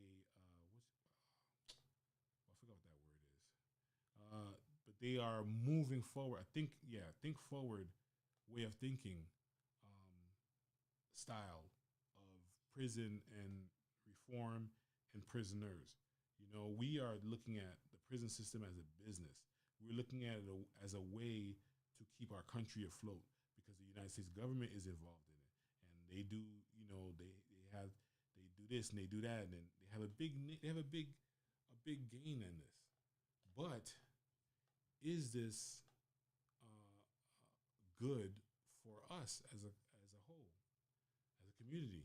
Answer is no. It cannot be. I know some people who have come out of prison and have changed their life 1,000%. And it was a struggle for them the whole time through. Still is a struggle for them now. And I know some other people who come out of prison who've gone back in a month later, weeks later. I'm saying a month and I'm lying. They've gone back in weeks later. And then I know others who have chosen to try to do the right thing, but have been met with all the variables that I just told you. People are like, their stance are, no, I'm not going to hire you because, you took the easy way out in life. You chose to do criminal things and whatever. But isn't prison supposed to reform? If prison is supposed to reform, that means you must, in your mind, think that this system is flawed. Because if you didn't think of, and if it is flawed, then you need to start voting in respect to a congressman or somebody in your state senate or whatever, and tell them, listen, the prison system needs to go, and we need to do something else in turn to fix this. But instead, it's easier to judge and pass judgment on people who have been in that situation. That's a long-winded segue. But I believe that. I believe that the prison system is meant to be a revolving door for a business. I believe that a prison system is meant to be a place where talented, possibly talented people who've made horrible mistakes in their life are going to miss their opportunity in life because of a mistake that they made. I am not lenient on the thought of prisoners or someone being incarcerated for something that they did and that they might have deserved their time. I'm not lenient on that. But I'm saying how long is long enough to say, when you say you're sorry. I know my wife and I have this thing sometimes where I might do some unscrupulous thing, something really fucked up that deserves to be called unscrupulous. and then my wife, we'll get into it, and then I come in there and puppy dog eyes, and I apologize to her, and then she kind of doesn't accept my apology, and so I'm like, what the hell? Like, I just apologized, and she's like, yeah, and so like I should just forget what just happened, and I should just forget, and how long is long enough? Now, that's a question that is going to be asked always. How long is long enough of a sentence for this person? Is it their first offense? Is it their second offense? Have they, do they have a history behind doing this type of shit? And blah blah blah blah blah blah blah. But that's not really what happens.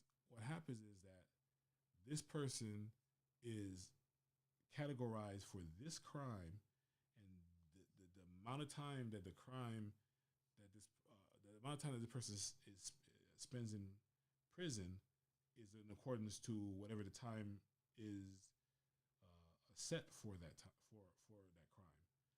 But is it justified? Is it correct? Is it nobody cares because no one is looking into that case. They're just looking into that situation. No one's looking into that, but there's a lot of people in this world, man. Like, how's a judge going to sit there and honestly make a decision for that person, that one person? How's the judge going to really make a decision in accordance to that person's situation? There's a way, like, he has to be home at a certain time to eat dinner. So, like, in all honesty, he's not really thinking, let me look at this individual in a situation. That's similar to, okay, so before I segue again, I'm going to finish up this conversation with this. It, there's a job there. There is a job there. There's a job where someone can fill that position. The same way there is a position for parole officers, probation officers, and shit like that. Whatever. This isn't not something totally new, but at the same time, this has not always been the history. But what they should do is say, listen, let's look further more into this case.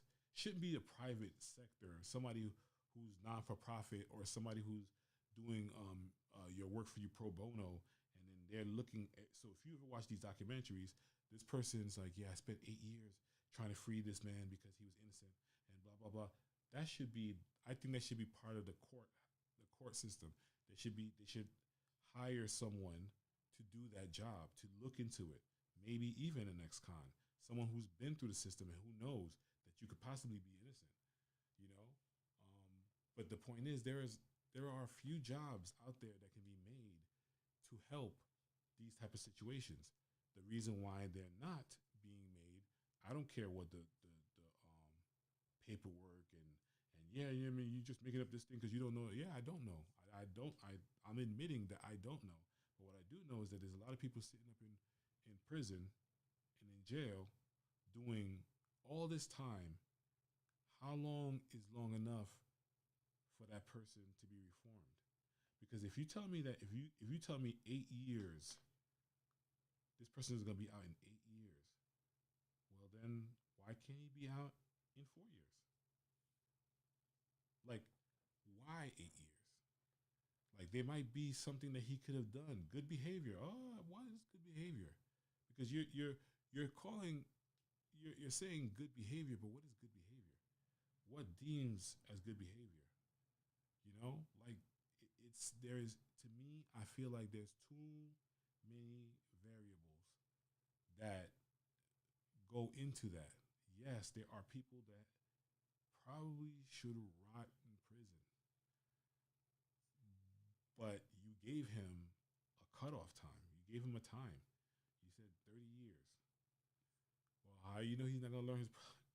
How you know he's not gonna learn his lesson in 20 years? So, I just feel like the prison system, if it wasn't a business, if it was an entity, if it was something that was set to reform people, it wouldn't be so difficult. It wouldn't be so difficult to figure things out.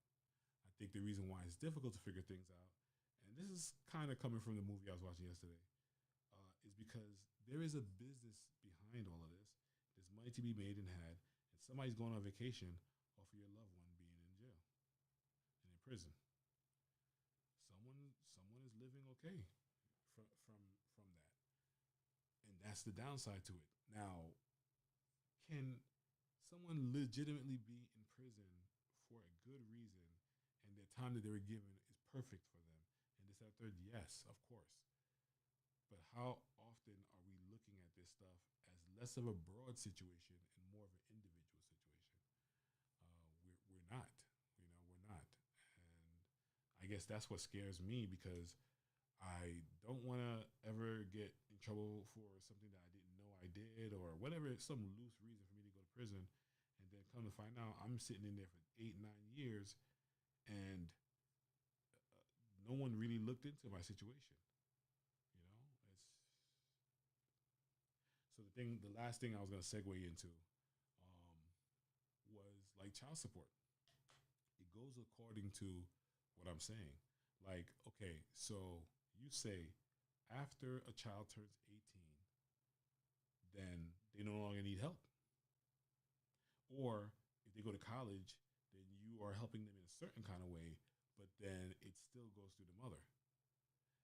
Or so it's what's touchy about that subject is if you had somebody who was to look into every individual situation. I've sat in child support offices with fathers that are in the same conversation as me as other fathers who are saying, hey, we don't think we deserve the treatment that we're getting. And then you hear some guy be like, yeah, man, because I only went I haven't seen my kid in 15 years. But, and I try to give money when I can. Now, listen, if you have not been involved in this child's life for 15 years, brother, you better find a way to send a check because, you're not in the same category as we are. Or are you? Like, again, this is just me, on the outside looking in on that situation. But to be honest with you, he's not. Like for me, I've always deemed myself to be. I have to be responsible for these kids. They're my children. What I'm against is being responsible for their mother. Like if I divorce her, then I should no longer have to own up to her. If I choose to divorce her but not help her, yo, that's a big, but it takes someone to individually look into the situation. You can't tell me I'm gonna be on $20,000 back child support because I was separated from her for 9 months. And in those 9 months, you don't think the proof that I've given you that I was helping her in the 9 months, you don't think that suffice enough. So you choose to say that I need to give more to the sum of $20,000. Like, no, it's because that's the base number that they come up with for that situation, whatever the situation is. Don't forget that judge got to be home for dinner, so that judge is not sitting there monitoring everything that's going on. And it's annoying because you know you cannot say that the child support system is bad because there are some kids out there who go without eating because their mother cannot afford more than what she has, and she didn't choose to have them kids by herself. She had them kids with somebody, and that person decided to dip. Right. But in the same breath, do you have someone investigating every situation? Oh, no, because that's going to take a lot of time, and the judge got to be home for dinner. Well, then, fuck it. Hire somebody. Hire a father who also succeeded in that situation, and it was proven that he was taking care of his kid, and the mother just lied, or whatever it may be. Give him that job, because that guy will know what it felt like to be in that situation, and so he'll know how to look for the answers thoroughly. See what I'm saying? Like there are jobs out there, but because it's a business, somebody might say, "Hey, how's that a business?" Well, because for every dollar, I don't know what it is. I don't know what the rule is, but I know the child support agency gets paid for So if I give my ex-wife $800 a month, right?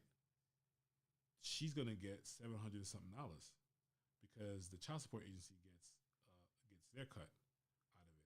I don't know whether the government gets any money out of it, but I know the child support agency gets their cut out of it. When you call them, you say to them, "Hey guys, I just want to let you know I got a new job, and I'm putting it in the system. I want you guys to know that I have a new job, and so change all the information for me." And then a month, 2 months later, you get a letter saying that they're going to garnish your wages because, or they're going to change this. They're threatening to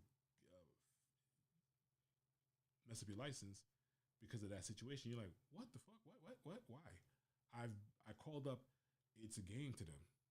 They're like, well, we have no record of that. Who did you speak to? Ain't no damn well you ain't take the number, the name down of the person you spoke to. But who did you speak to? Oh well, we don't have it here in our records. It's a fucking business. It's a business. I've been through it for 18 plus years, and it's a business. And they do all that they can to not help you. Bottom line, but I think it's a flawed system that is needed because there are fathers out there. I've seen it firsthand. I've experienced it firsthand. There are fathers out there who do not take care of their kids. They really don't. And they do need to be held accountable for it. And I agree with that. But not to the sum of, or not to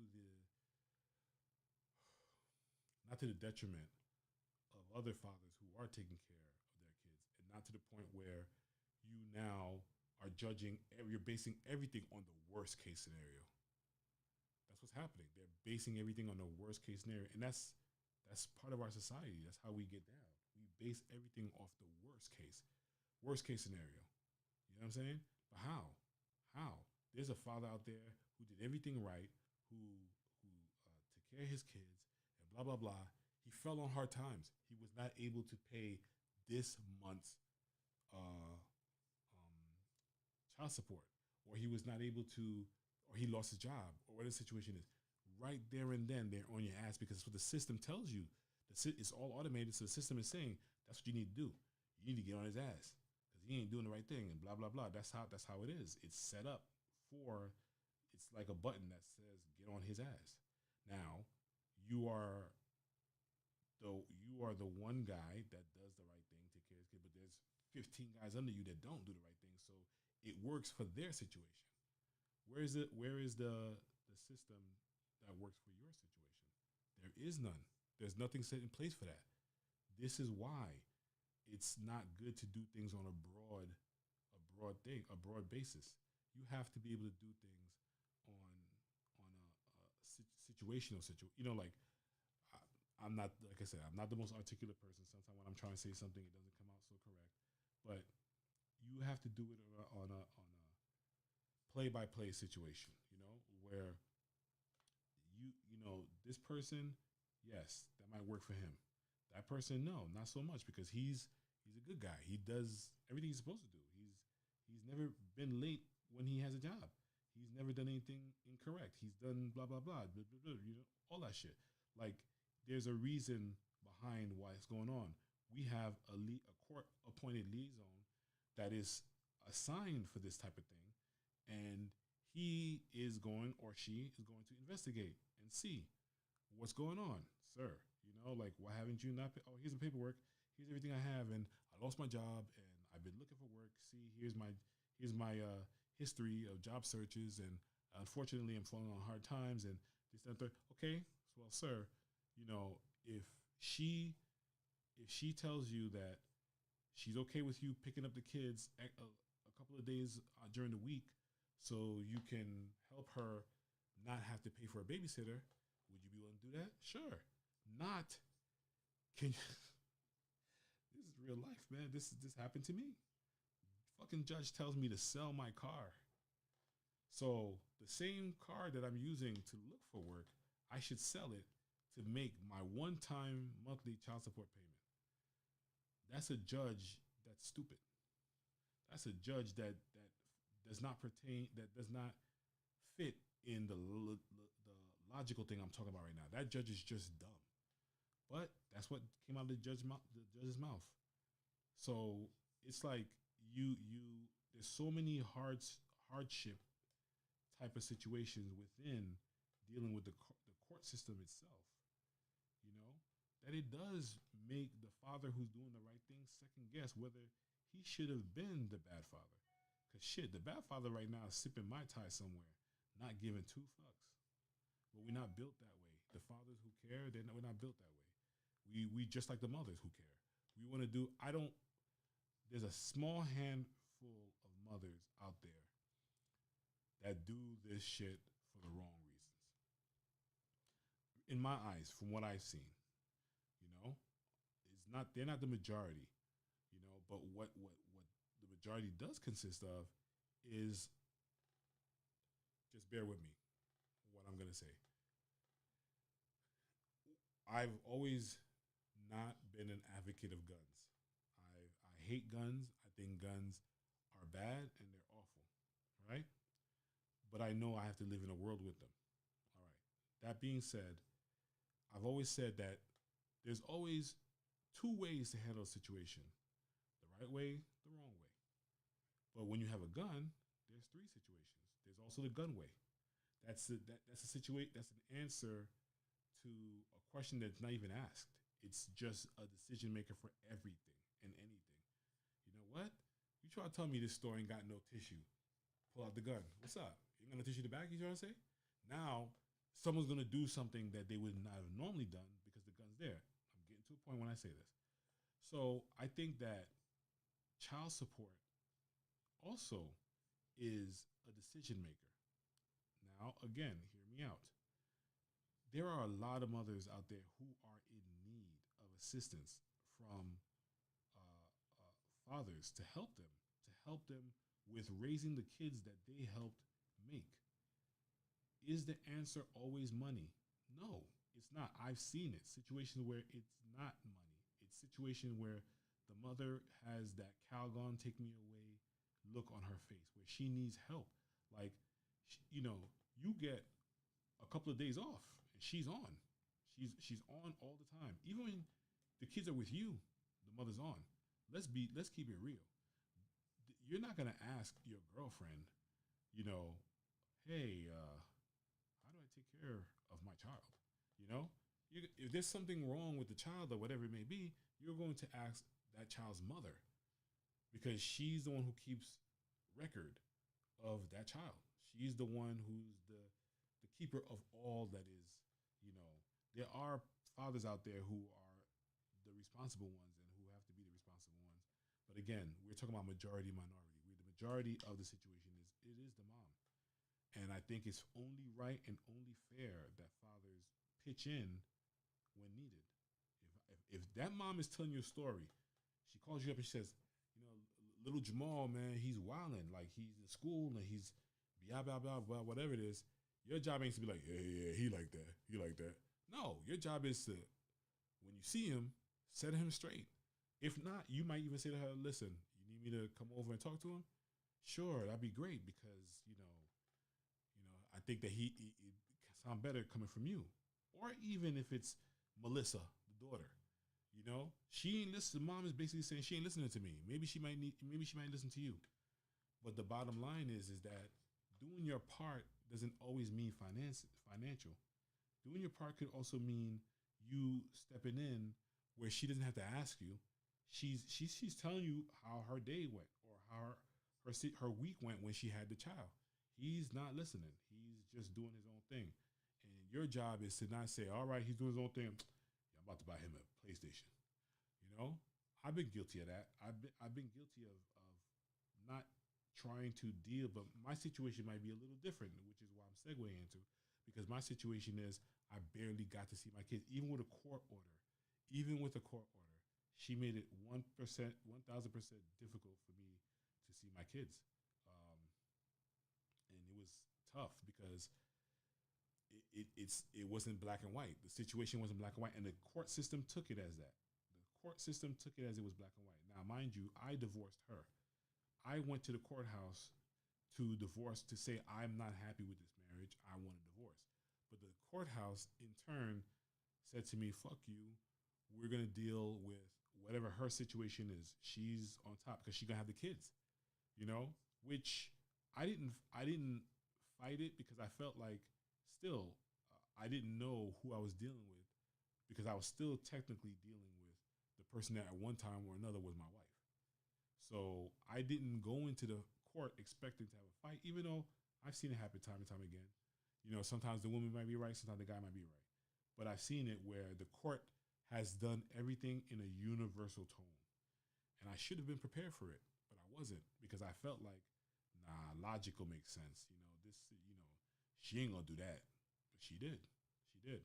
And eventually it became to a point where she probably was thinking, he ain't gonna do that, but I did because I started playing the same way, she was playing. Which again, it was probably not fair to the kids either still. But the point I'm making is that the courthouse has a duty, a job. Their job is to mediate something to the point where these two, everything could be amicable between the two, because they're now no longer unified together. They need a mediator in the middle to help them figure out what's going to happen.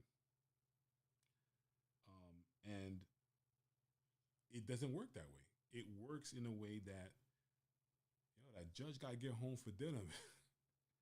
The judge got to make home for dinner, man. He ain't trying to hear all that. Let's get into detail of what's going on. Let's figure out what's going on with that one kid that has ADHD that needs to be around his dad more than twice a week because his dad is the only person that has the patience to deal with him. You see what I'm saying? Like there's none of that. None of that is put in place. What they do though is, and I will not, just for the sake of me being right, I'm not gonna take away from what the courthouse does do. They do a very bad job of it, but they do. They have a mediator program, right? That in that program they give you the option to come up with an answer that's suitable for the both of you. That's gonna work for the both of you. And if then you cannot come up with a conclusion, then the courthouse comes into it. Let me tell you something, man. We sat in that room. I think if I said 15 minutes, I'd be lying. We sat in that room for what seemed like, no lie, like 10 minutes, maybe a little bit less, under the 10 minutes. Whatever shortest period of time logical period of time I could come up with, that it doesn't seem like I'm a bitter liar. But it was a short period of time. I laid out what I wanted. She laid out what she wanted, which was very ridiculous. The mediator was cleaning her nails. The mediator was just like, I'm gonna leave you guys to yourselves, and then I'm gonna come back in, and then I'm gonna, see if you guys agree. She was a nice lady, but she didn't give a. She was also I don't give a fuck type of lady too. She didn't. She wanted us to. She wanted us to go to in front of the judge. Like you could see it in her face. Like she didn't offer any counseling in the sense that, maybe you should entertain what he's saying, because like not a lot of fathers come in here and say that. I gave her all types of answers where it came to helping her. She didn't care, and I think the mediator also knew how the system works. The system does not work in a sense where they care whether the mediation takes place or not. In the end, the mother gets the children, and you work on the situation from there. What I was asking for was, how dare I? How dare I come in here knowing how the system works? How dare I come in here with demands? How dare I? So, that being said, I didn't win in that mediation, and I also did not win when the judge threw the goddamn book at me. Showed receipts of me paying for my children's this and that, and the insurance that the kids were under me for insurance. You know how insurance works? Insurance, they take a big chunk out of your check and still offer you nothing. But there's always a chance that your child can get sick, and you can't chance that because you'll have to pay. They offer you nothing, but you'll have to pay twice as much that you normally pay out of your check if you don't have anything. So I did that, and the judge says, "Oh, that's not considered supporting the child." okay. And I said, here's a few receipts of me buying this and that. But everything that the receipts were for clothes and for food. This is stuff that my friends were telling me that I should bring in with me. And the judge was like, what the fuck is this is stuff that they're supposed to have, which I agree. But in the context of why I was showing it to the judge, he should have said, "Yo, okay, this father ain't no joke, man. Like I'm gonna say, we're not gonna hit you with nothing heavy, but what we are gonna do is have you come back a few months from now. If she says that you have not helped her in the way that she's telling us that she needs help now, yeah, now we're gonna throw the book at you." That's not what happened. What happened was the book was thrown, and on top of the book being thrown, I was also held in contempt. Well, not really held in contempt. I was going to be held in contempt because I got pissed off. I lost my temper. I really did. Because I was just like, when the judge would say, I said, yo, man, like I'm being treated as if it was stupid a little bit. I was 28 years old. What's that? I think I was like 28. No, I was 30. I was 30 years old. I was um I was still wet behind the ears when it came to. I didn't deal with the law a lot before that, and I didn't realize there's a different language of the law. You can't talk common sense in you can't go to court expecting common sense is going to prevail. 95% of the time, common sense does not prevail. There's a saying that a fool who chooses himself, someone who chooses himself as a lawyer is a fool. That's not the best proverb for court. That's not the best proverb. Anyone who goes to court expecting common sense to prevail is a fool because it does not. The judges will not see you in the light that you want them to see you. The well, correction. The judge will if your lawyer preps you well enough. The judge, that's why the lawyer's there for. Lawyers there's a courthouse is like this. You can lie to me, but you better lie to me pretty. You better lie to me in a way that I don't know you lying to me, or a way that you are lying to me that I can't, even though I feel you're lying, I can't prove it. A courthouse is just anyway. I gave up on that idea of going to court because I lost every time. Every time I went there, I went one time. We had an appointment to go in front of the judge because of child support things. Again, like she wanted more money and she felt like she deserved more money because I was making more money and all this crazy shit that's going on. And to not make myself look so innocent, I had lost my job and then I found a good job. And she felt like, me like a fool. I talked to her still normal. So I thought that, I'm going to tell her. I'm going to show off to her. Like, yo, got a job and I got a good job, son. Yeah, well, she wanted some of that good job money. So, we went to court and everything. They readjusted it. I played myself. But the second time we went back for another readjustment or something like that. And she didn't show up. And when I spoke to the judge, I was like, "Yo, this is like she should be the same way you told me a while ago that I will be held in contempt, and how if I miss, there won't be too many of me being late." That's what he said to me. There won't be too many of you being late for for court appointment. I literally ran in, and I ran in. This is like maybe two court appearances prior to. I ran in because I was working, and that was the time. That was the date that was given to come to court, and I was working, and I was late. But literally, they let me in like at the last second because it's when you go to court there, it's not just you. Your whole case is being heard by everybody because there's a lot of people in there, and the judge again has to do a lot of what do you call this thing like group court sessions, because this judge got to be home for dinner, man. You can't be late, and so that's what happened. And I told the judge was like, "You ain't gonna be too much of you being late," and just threw the book at me. She was a no show. What was her excuse at the time? She had a headache and she didn't even go to work. So she was late. Well, she was late to the phone conversation. So that's what it was. They did a one time which turned out to be several times. A point because she wasn't there, and it was like the time that we were supposed to be, like say 8 o'clock. It came and it went, and she still wasn't there.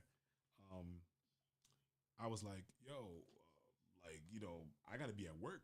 I'm here now, but I promised my job that I was. Oh well, we have to wait, give her a few more minutes, and then come to find out they called her. They called her. To their defense again, they called me that time when I was late, and I didn't even answer because I thought it was a what you call it call. So I didn't answer, but still, they did call me as a courtesy. But they called me as a courtesy to tell me to put their foot in my ass if I'm not at the courthouse. With her, they gave her that as an option. I'm like, in the back of my mind, I'm like, why don't I have that option? And if I work, I could get on the phone, a phone call with you guys, and I could just say I'm taking my lunch break or something, and I won't miss a whole day of getting paid, or I won't miss, because I would still go back to work, but I'd be there late. So anyway, the judge was like, nah, in my mind, I thought for sure the book was going to get thrown at her, but it wasn't. And I think that the system works the way it does because it's a business, and they need for the father to be wrong, and they need for the mother to be whatever. They don't care. It's not a big deal to her. Whatever offense she makes. So I will tell you that she did catch hers one time when, so the state was representing her for the child support, and this is another time where she felt like because of my raise, I should have been giving her more money. So she called for this hearing to happen. She went to court and whatever, and then she's like, yeah, blah blah blah. The state is talking about the shit that yes he is. We do have record that he is making more money and blah blah blah, and we believe that such and such. But then the judge was a different judge, and this judge was not cool at all. But this move he made was mad cool. So he asks her. He says to her, "So, ma'am, I'm looking at your information for your income here, and your income says one thing, but then when it asks you to state your income, you put something else." And he says, "Yes, because she says because that's only what I'm making with a little bit of overtime." So in the state, because you have to understand, no lawyer is going to take a hit for their client lying or misrepresenting their situation. Neither is the state. And they were like, they said, no, because we're looking at this. This is listed as your income on here. It doesn't say overtime. It doesn't show past the 40 hours. It's your income. And it's been your income for like the last year. And she's like, well, blah, blah, blah, whatever she said to them. And they're like, nah, man, you wildin'. This is wrong. And we're going to call you out on it. This is wrong. This is not what your income is. Your income is what it says here, and you're making more money. Denied. That was the first and last time the court ever did me a solid. And I think it's because the state was doing their job thoroughly, and I think that judge was just more like, I don't want nobody calling me while I'm eating dinner with my family. Like, this is a corny joke. This is a dad joke for sure. This whole judge eating shit, and I'm waiting for somebody to send me a LOL. But it is what it is. Like they were not having it. They were not buying what she was selling because they were like, nah, man, that doesn't make any sense. You want us to change his lifestyle on the strength that you are making more money, but he's making more money, and then you want him to give you more money back? That's wild. Like, and it is wild. It is wild. And there was a lot of other wild shit that happened. But that's the first time that it went that way for me. And I really appreciated it because that really would set me and my current wife back a lot. That would have interfered in my life, and that's whack, you know. So anyway, I just feel like there are a lot of jobs out there for people who have been in certain situations. I don't think that you should give a you should not give someone a job that has not experienced or gone through certain situations that are specialty situations. Like you can't, like, for instance, with the child support, when you go to the child support place, oh my god, don't even try to expect any empathy from any of these hoes.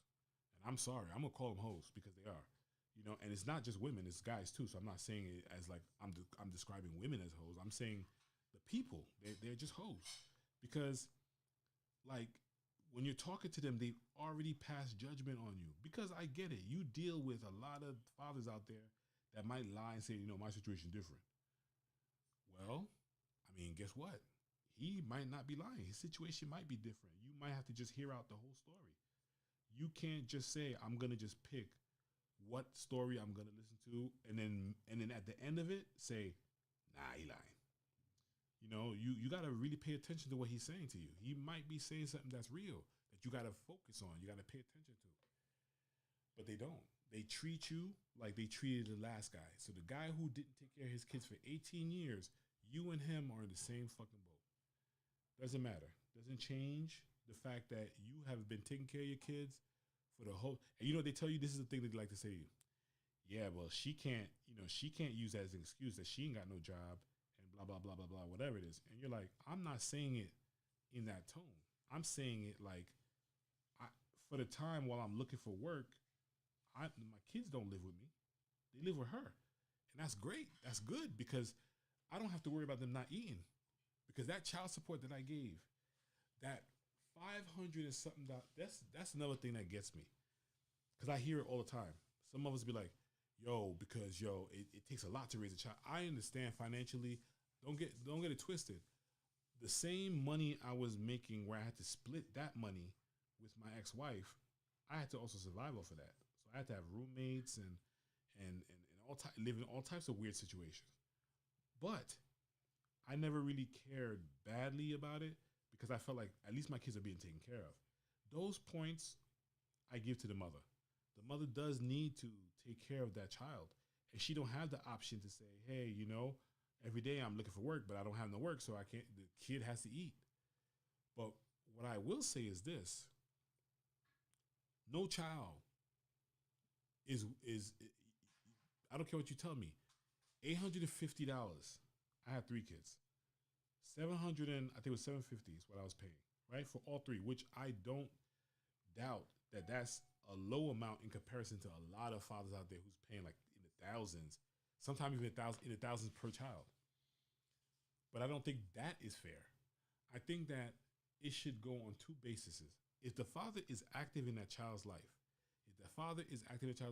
then he should help the mother with all the necessities that it takes. For instance, if the mother is spending $500 a month on groceries, don't split that shit down the middle, because there ain't no way in hell that child is eating what did I say, 500 $250 worth of groceries. No, because even on a luxurious day, a mother's not taking that child to eat out every day. The mother's buying groceries. So that $500 or that $250 that he's giving, that should go towards that child particularly. Now, what you got to eat for yourself, hey, that's whatever. If you got to starve, you starve. But that money is for that child. Because when I'm by myself and I'm like, what's for dinner? Oh shit, tuna again. You're not paying for my tuna. I'm paying for my child's food, my child to eat. So for that one child, that's more than enough. If not 250, 200, 150 even, or whatever it may be.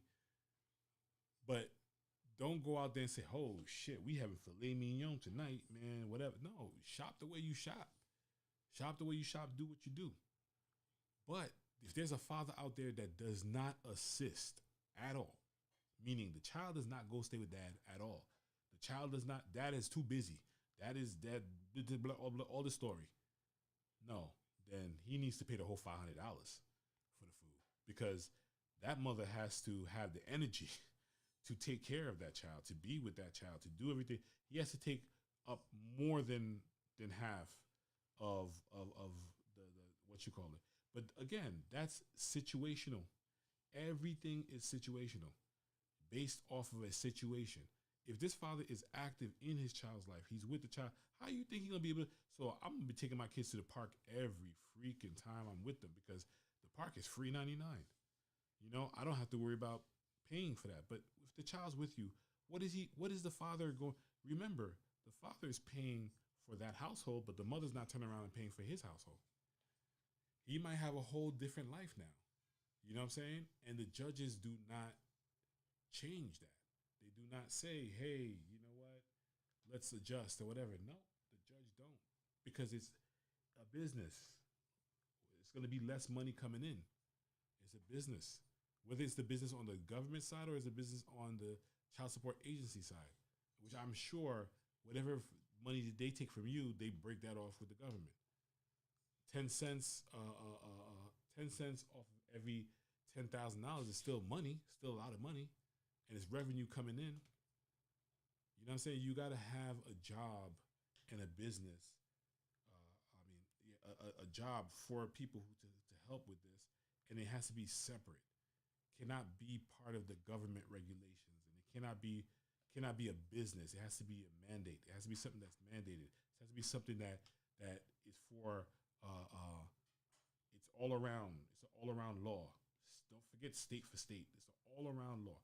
Fathers that are there to take care of their children, are there to do the job for their kids, and blah blah blah blah blah, whatever it is, then that father should not be treated in the same tone as a father who's not there for his kid, and then he has to be, So when you take your kids out, if you're listen, when my wife was my girlfriend at the time, she would give me money because I was out. I was tapped out. I had to pay my rent. I had to pay for my food. I had to pay for my necessities. I had to do all that stuff, and I didn't. The shoes. My wife would tell you when she met me, whatever shoes I had, man. Let me tell you, I spit shine that motherfucker if I had to. I took care of it. I made sure that it was in good condition because I knew it's going to be a long time if I could buy another one for myself. So I was, I will pat myself on the back. I gave all that I had to my kids when they were with me and when they were with their moms. I gave all that I had. And if I didn't give, that means I didn't have it. I had an argument with, of all people, my ex-wife's niece. And she was trying to tell me how I wasn't there for my kids, and she was telling me how, she had to be there. I said, "Man, girl, listen, please. I hadn't even heard from you, until recent days with my ex-wife, But my point was that the outside entities, the outside world, they're gonna hear all these things about fathers and this, that, and the third, and everything else. But it's hard for you to defend yourself because you got to give credit to the moms. There are stuff that I don't care what nobody says. The mother deserves that. She deserves that credit because she did it. She did that. She took care of that child. She did everything that she was supposed to do, and she's with that child every day. She wakes up with that child every day. But the problem is that something that a father who is active, I'm not talking about fathers who are not, this is not about inactive fathers, but a father who's active, is that something, he can't help that because some mothers will even ask and request, will say, "Listen, I'm not whole without my child." You know what I'm saying? And like, I don't see that it'll make sense for you to have, custody of the child. And besides that, the law will tell you the same thing, that the mother is probably more suitable to take care of the child. And I think secretly, especially the fathers, myself included, who think that they could do a better job than mothers, in certain situations, yes, that's a fact, but not all. Most situations, mothers just have that something that it's not that fathers don't have it. Fathers do have it, but it's more, fathers are more the survivalists, where mothers are the survivalists slash nurturers. I get it. I respect it too. I was raised by my moms. You know what I'm saying? And I can't say I don't see it. I can't say it doesn't exist. It does exist. But I think if you combine both, right? I think as if you separate it, yes, I guess if you would have to make a decision, that would be it. But there's another answer to that. Let the father who's willing, who wants to, let him be involved in the child's life and the raising of the child. See how it would go if he was the babysitter. Even though that's stupid to see, I hate hearing that. You know, are you gonna? When I went to the court, the judge like, are you gonna babysit your children? I'm like, no, I'm not gonna babysit my children because they're not a job for me. I'm gonna take care of my kids like I should take care of my kids. Like that shit pissed me off to hear him say I'm gonna babysit my kids. You could tell he a father who's not involved in his children's life for him to say that. But when he said that, I was just like, I'm not babysitting my kids, man. I'm gonna take care of them. I'm gonna do for them. I understood later on kind of what he was saying, but in my situation, yes, I was babysitting my kids. If you want to talk about it that way, I was. I asked to have more time with them, to spend more time with them. We were, yes, my father was absent at some point in our life, but my father was also present. So we did get to see when my father was whatever. This is for another live session because I almost have to start gaming soon. But my father was a good man still because he was present. He just was not actively present. There was worse than my dad for sure. My father was present. And when he was present, he showed us, good things about. He showed us some bad things about being a father, but he showed us good things about being a father too. And his presence changed it. My brother, everywhere he goes, he takes his son with him. He has other kids. He does everything accordingly. If his children are with him, he's with them. You know what I'm saying? And that's because we were around a man that acknowledged that he had kids. There's some guys out there who don't even acknowledge that they have children. You see what I'm saying? So we have that power behind that. But do you think that the judge looked at that? Do you think the judge even cared? No, the judge doesn't care. Even if when I was trying to tell a story as to why I would take care, I had to convince the judge I was going to take care of my kids. I understand you see you see some fucked up characters when you're in the courthouse, but that's your problem, not mine. That's your job, not mine. Like I'm telling you, this is who I am. It's your job to investigate that. The way you're not gonna fix my case in one sitting. You're not. My case is a standalone, just like 10 other guys out there that I was talking to some dude. I saw this dude, and this cat was like, he wasn't in tears, but you could tell he wanted to cry. You know what I'm saying? This cat loved his kids, and he loved spending time with his kids. And his ex-wife was a bitch, and she knew she was a bitch because she talked like she was a bitch. Her how she talked to him was crazy. I had a guy that I used to go to church with. I could talk about his situation because I'm not saying his name. I'm not saying just a guy that I went to church with. And this dude is a good ass dude. And he had his kids with him. He had a daughter and a son. And he took them everywhere he went. He took them with him. And it was sad to see the condition of how things took a toll because at first his kids were like always behind him and they listened to everything he said and whatever it is. And he would tell me play for play when his ex-wife was wilding. And finally, she started wilding to the point where she was talking about him to his kids. And it's hard for these kids not to drink the punch, man. Because, like, they the Kool-Aid, they hear it so often that eventually, even if they don't want it to, it affects them. That's why that's why I tried so much, even though my ex-wife was not the person that I wanted her to be. That's a nice way of saying it. I try not to say bad shit about her to my kids. I did eventually, as time. That's another story. But I tried not to a lot. Majority of their life, I try not to say anything because I know it affects those kids. It's gonna affect their time with that person, and it got to the point where he spent the majority of his time he was with them trying to convince them to respect him. You know what I'm saying? This is a God-fearing man and what have you. So he didn't want to put his foot in their ass. But I guess one day it got too much for him and he did. But it's just to show you how things change when you start talking shit. But this mom's had no respect for the dude. And that's how she carried herself and that's how she talked to. My kids always knew my stance. I always told them, I love them, I care about them, I want to be around them. I have no problem. So they never really. Sometimes they did listen to some of the things that their mom said, but for the most part, they were able to adjust. You know, but there are some mothers out there that are the worst. They are the worst situation for the kids. But if you think the judge is going to, and the courthouse is going to take notice of that, shit, shit me. And they're not going to pay attention. The same way that they let fathers think about this.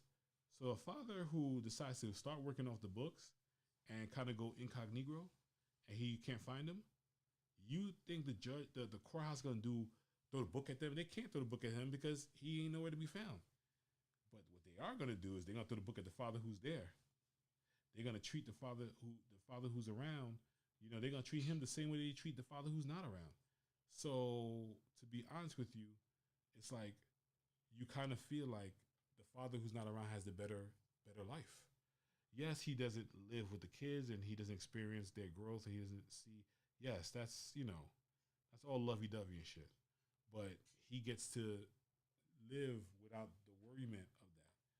And sometimes the courthouse will um, force him to figure, or force the mother to let him see the kids after he's been incognito for like 20 years. Well, I'm exaggerating, but for a long time. You know what I'm saying? Like that ain't right. But at the same time, the father who is around, who does want to see his kids all the time, and you can see your kids when you fix your license and you can drive and like they just throw the book at you. So why? What's the urge for me to do the right thing? Like, why should I do the right thing? Just because of my kids? Well, guess what? I might be dead with worriment before I even get to see my child graduate. So there's that, right? So you're gonna let me live my whole life feeling like what I'm doing is wrong, even though what I'm doing is right. I don't need you to give me accolades for being a father or for doing what I'm supposed to do. But if you are gonna open your mouth and fix your mouth to describe me and say something about me, it better not be no deadbeat shit. Because if I'm around and I'm doing for my kids, it may not be that I can give them $1 million. So the fuck what? But if I'm there, I'm helping nurture my child. I'm teaching my children what not to do in life. I'm showing them the right path and showing what to do and helping you in raising a good, productive child. Sometimes finances cannot double up on that. You know what I mean? And the thing is that is am I doing this to free myself of the responsibility of being a father? Or am I doing this because I literally don't have no bread? Like I just got let go. Or the job that I did take is exhausting financially. Like I can't even cover my own bills. That's your problem. That's not my problem. Okay, well then the starving kids is your problem, not my problem. If that's how you want to take it. You know what I'm saying? It's like you, and I know it's bad. I'm not saying this like that's my mindset. I could never think that way. But I'm saying that's that father that's saying that in himself. He's saying, yo, I tried. I did everything I could. And you're damn right. If you're a mother, you tell me, listen, I can't say I tried and I did everything I could. My kids will never survive. Well, okay, I get you. You're right. You're right. But don't make that shit. That's like when Diddy made the people go across the bridge, walk across the bridge to get a goddamn cheesecake. Nigga, that wasn't part of your how you started off your. You know what I'm saying? And if that was, don't make that shit hard for that person because you went through it like that. You had to walk across the bridge to get cheesecake, which you probably never did. You don't make that shit hard for somebody else. Like you kind of making them grovel and shit like that. That's wrong. That's wrong. You know what I'm saying? That's wrong. Yes, things are hard. Like right now, I could sit in the back of the bus. I was just talking about sitting in the back of the bus because wait, was it the front of the bus or the back? It was the front. But still, you know what I'm saying. My point just being is that other people didn't have the ability to do these type of things, sit wherever they want to on the bus, but somebody did, and you think that I should relive that because that person went through that? No, I shouldn't. They did that so I can live better. And it's the same thing. Like some fathers make sacrifices that the moms would never know about. Like I decided to work a certain job because it's closer to where my kids are. This is real life facts. That's what I did. I went to go work somewhere that was not paying me as much as my last place, but it kept me close to my kids. But then she complained about the fact that she didn't have enough money. Listen, you decided to rent the furniture from Rent a Center, not me. So don't make me have to suffer because you try to keep up with the Joneses. That's why I left your ass. You try to keep up with the Joneses, and so now you want me to deal with your financial mismaze. No, that's not what it's here for. And there's a lot of mothers that do that shit. Like they make the father suffer, and then they go to court and say, "Hey, because my bills are X, Y, Z." And then when you, God forbid, you tell the judge, you say to the judge, "Yo, but she was paying $800 a month for rent, but because her friend was telling her about a place where she lives at and ain't got no roaches or nothing like that, and she's living there for $2,000 a month. Well, last I checked, you wasn't making $2,000 a month money. So who's gonna cover that bill? Yeah, but for your children's lifestyle, what the fuck? Is that really my kid's lifestyle, or is that her lifestyle? That's what she's saying she wants to do. Because last I checked, if we were together, I still would be living in the Roach Motel because that's the Roach Motel money I was making. I wasn't making the $2,000 a month, money. I was making the Roach Motel money. Like that's a fact.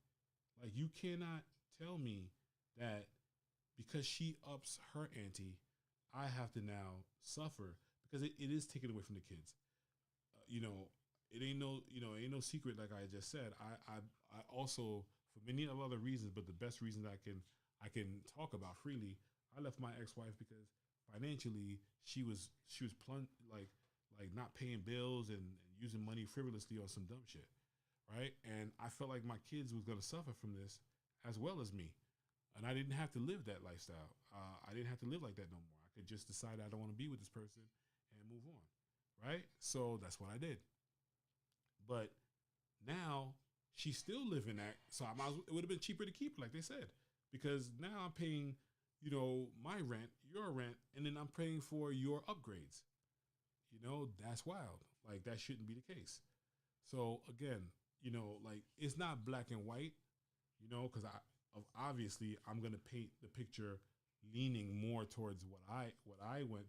I could have been a million gazillion things I did wrong that I'm probably never gonna be willing to admit, just off the top of my head. Like she might say it and I might not deny it, but I'm not gonna willingly, admit it sometimes too. But that's the point, because you have two adults that are not gonna consensually talk about what they've done wrong. You can have somebody. That's funny how I led it right back to my point. You ain't gonna have somebody who's gonna you're gonna have to have somebody who can help them decide what's the right thing to do, what's the right thing to talk about, what makes sense. Like all of this extra personal shit I'm talking about has nothing to do with how the judgment should be. The judgment should be fair and according to what the father and the mother has provided in for the children's life. But everybody goes into those mediations with those type of things. Anyway, I am technically finished, so I kept my word. I finished the drawing. I am going to add on the drawing, but I did finish it. It is 7:35. I haven't seen my wife this whole time, so I'm gonna go. Probably gonna start my. I ain't gonna lie. I'm probably gonna start my gaming just a little bit late, but I stayed longer on this, so that's good. And the person that this is, if no one has guessed it already, all of the two people that are watching my live, one of them probably, which is my wife, and she wouldn't know who this is anyway. I'm going to, and don't get it twisted. It could be one person who's on my live. I appreciate whoever's on listening to me rant and rave and talk. The person who this is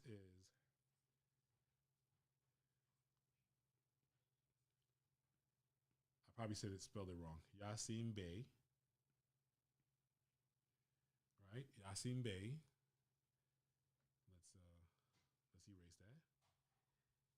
AKA, for who doesn't know, Mos Def. So I did a combination of two pictures that I was looking at as reference, and I made this one. And I want to clean it up. I'm going to clean it up a little bit later. I'm going to make a few more adjustments, and it only took me 2 hours and 34 minutes, which is good. That's record time for me, because just to get this far that I got here, I usually take like 18,000 breaks. So by the time I'm done, just to get to this point where I am in right now, it'd have been half my day already. So I appreciate the live and all that stuff. Tell your friends, tell a friend to tell a friend. I go on live Monday through Wednesday, from 5 to whenever, obviously, but usually it's from 5 to 6:30 if I have my way, which I usually don't. And then I game from 8 until whenever. So Monday through Wednesdays, that is my streaming days. Those are my streaming days. So like, subscribe. If you watch this after this live, like and subscribe, please. I'm not gonna tell you to turn on your notification bells. That's just annoying to me. I would not want you guys to hear bing, bing, bing, bing while you're on a Zoom call or whatever it is. So I appreciate everybody who's on here. Next week, I will have the link to the Humble King stickers. Each sticker is $3, but please also understand you are doing this to help me start my business, and I will. That's the best way to ask for donations without not giving something in return. And I do believe in the each one teach one, and I know that paying it forward for me would be that I would do the same for someone else who's starting, and I have done the same in the past for up and coming artists and what have you. So I want to have a book at least by the end of next year with all my drawings and my doodles and my stickers and all that stuff. So this actually might be a sticker. I might make this a sticker. So keep supporting, showing your support and your love. I talk about all types of crazy shit while I'm on here. This is what I would be talking about if my wife was here. I'd be talking to her ears off about it. And if somebody was sitting in the room with me, or if no one was here with me, I'd be talking like this. So don't take it as gospel. It's just my gospel. All right. Thank you for joining my live stream, and I'm out. I'm gonna be back probably on at 9 tonight for gaming, or I might just start back at 8. I don't know, but I did go just a little bit over.